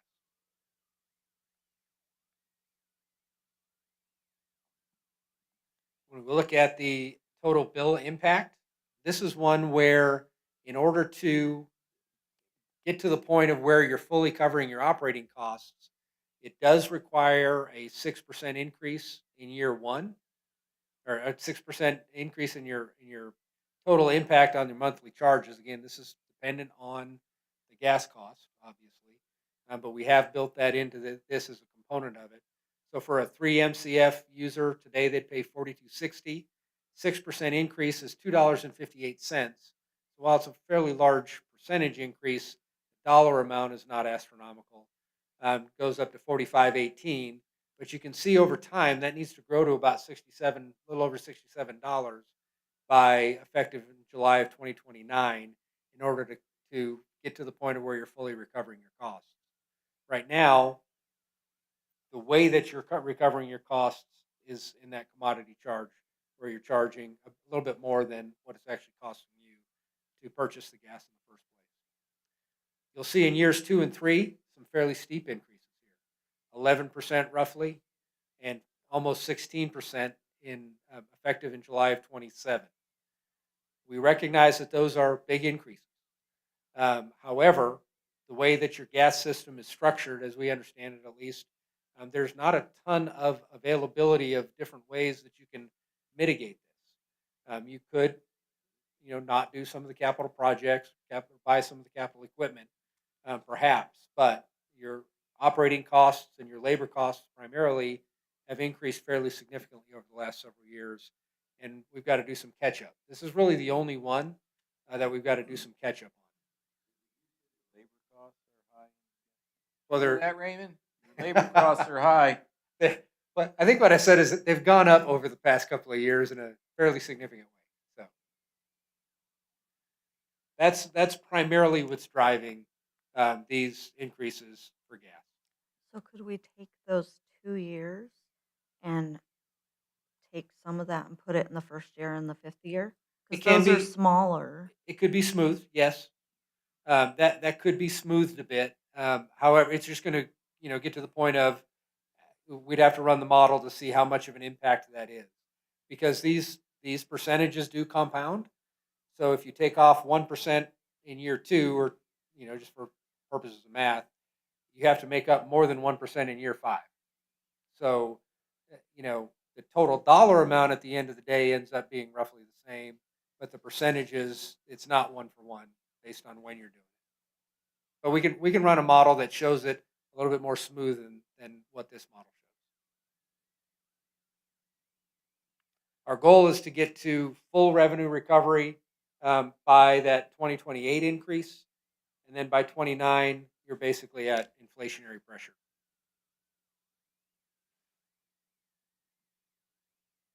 So, want to do a total bill impact? Piece de resistance. So when we put all of this together, if we look at recognizing that different users are impacted differently, there's no way to show you on 1 or 2 or 3 or 10 slides how every user is going to be impacted. So we just wanted to take a look at your typical single-family residential user. Under the plans that you've seen tonight, the sanitation would go up by $1.14 in the first year. The typical 1,000 kilowatt hour electric service would go down by $7.33. 7,500 gallons of water in scenario 1, which is the same in year 1 as scenario 2. We don't start to see those differences until the out years. Would go up by $1.09. Wastewater would have no change, and 3 MCF in gas would go up by $2.58. So for all of those services bundled together, for the people that have all of those services, today they pay $274.25, and under these plans they'd go down to $272 even in the first year. In year 1, years 2, 3, and 4, they go up more generally speaking. Wastewater doesn't. Electric goes up very slowly, but in year 1, It would actually be a slight decrease in total cost for a typical residential customer for all 6 of the services. Well, they're not paying a landfill cost directly, so paying it indirectly through their sanitation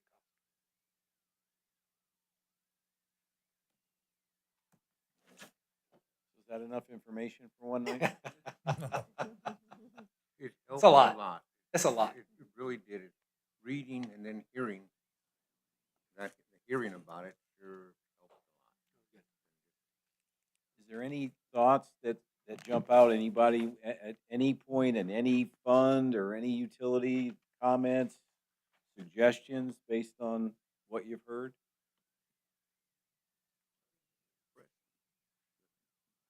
I think few of them were kind of expressed at the time. Okay, so we'll come back with an update in June. Yeah, 23rd, and then hopefully it will be very close to final, although again, we still need input.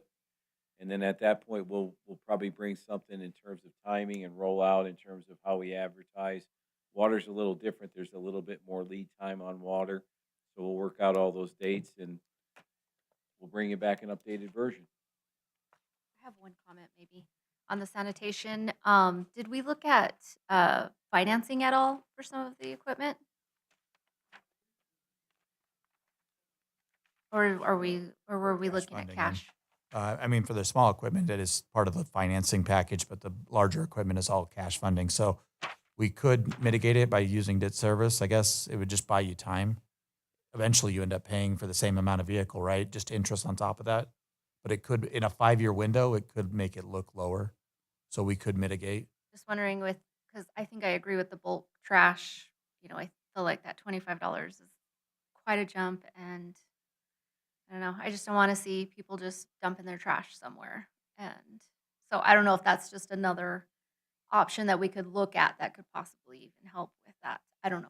So do you want to see that third scenario where we don't show an increase in bulk pickup fees, keep that at 0, and then have Cynthia go back and look at the vehicle replacement model, and instead of showing cash funding that she currently shows, show as if it was debt funding, which would basically cut those rates into 1/7 of what they are, but eventually over the Right now, it's tied to your motor pool, so would you change? correct. But then your out of city could be higher. Right? Correct. 'Cause Well, we already recommended yeah, to look at the out of city. and that would help mitigate some of those. But we could also drop the in-city Safford, which would push sanitation down too. Thus, pushing the spread between what Thatcher and Safford pay at the landfill would stretch even further apart. Right now, we're just talking about a $10 difference. Could we make it a $15 difference? Fine with me. They're a captive audience. It's kind of sucks to do that to them. For the bulk pickup. Well, let us look at the financing option. Again, I think if you look at a 5-year window, it's going to look like a win. But if you look at it like she did over a 10-year window, you're still paying for that vehicle in 7 years. You're just now paying it with interest. So if you take the 5-year window, you could probably show your payments are less because you're not paying for all the vehicle. But we can look at it. We'll come back with you and show you that one. But your goal is, it sounds like, is it overall goal to keep sanitation down? Keep it where it's at, the 1986? Is that a goal the council would like us to try to shoot Kept for? talking more about the bulk. I don't know. I don't know that And the bulk pickup? 19 to 21 is That wasn't very, a yeah. huge deal, but I just feel like the bulk still, You I don't know. want to charge for bulk. Wonder if it's $5 Or for bulk. a lot less than 25. So $5 just to start recording who's actually getting bulk pickup. Yeah, and maybe And then you a much maybe that smaller 5 amount. turns into 10, and would then that think- 10 turns into 15. Is it worth the time and energy to track it? That's customer Oh, service is gonna yeah. have to field these calls. You're gonna have to add it to the bill. There's a lot of things on the back end that go on just to try to get $25 And charged. here's the thing, and this is going to be true as we do our user fee study. The real issue here is that if doing a bulk pickup is not something you want to do, at least you're making that decision knowing that you're subsidizing it and you're okay with that, right? And that's the key. And that's why, again, it's a design issue. So if you think that for whatever reason in the community, a bulk trash pickup charge would be particularly distasteful, then maybe you don't do that, right? Knowing your community and what you want to do, but at least you make that from a decision, knowing what the numbers look like. So it's not like you have to do one or the other. And we've heard several now that said, hey, we don't really want to do. I think some do. We can bring it back. We'll bring some scenarios, but again, just because you know doesn't mean you have to charge for it, right? It's something that you can design out for other reasons. Well, I think we also know as of tonight, we want more education out there because a lot of us thought different things. I thought it was only on Wednesday and you could only do brush. So I really think we need to start educating because if we want to start to charge, let's start to educate them and say, hey, Including look, ourselves, let's right? give some, yeah, let's give some examples, because I don't know cubic feet. You tell me to walk 3 feet and I'm just going to walk wherever. So maybe give examples of, little pile or something, but let's get the education out Well, and apparently we have something on the books we don't follow, right? We're actually going Yeah. above and beyond. You're saying, I see it, I go get it, right? And that means that we ought to look at that and say, we shouldn't be doing one and the other at the same time. Either we Mm. adjust what we're doing, right? Or we adjust what we write into our ordinances that tell us what we're going to do. But they should match, I'll right? just give an example of that on a particular day. They'll drive by, pick up the regular trash, whatever, and all of a sudden, a truck will come by again. It can go back and forth a couple different times, going down the different streets, maybe because they saw something. And I don't, I think that's totally wrong. So I think sanitation is probably the one where we need the most, kind of take a look at it, come up with a few scenarios. Because I mean, there was some comments on extra cart fees as well, if you're looking at larger families, and so there's maybe a couple things we can look At at. the same time, real quick, if they found that that's the more efficient way to do it, then let's change the ordinance. Well, yeah, and again, yeah, If sanitation says it's easier, more efficient to do it not every Wednesday, right. then change the ordinance. And do we need cubic yards? Does anybody care, or do they just put stuff out? Right? How are you going to know it's a cubic yard? It's 4 cubic yards. It's,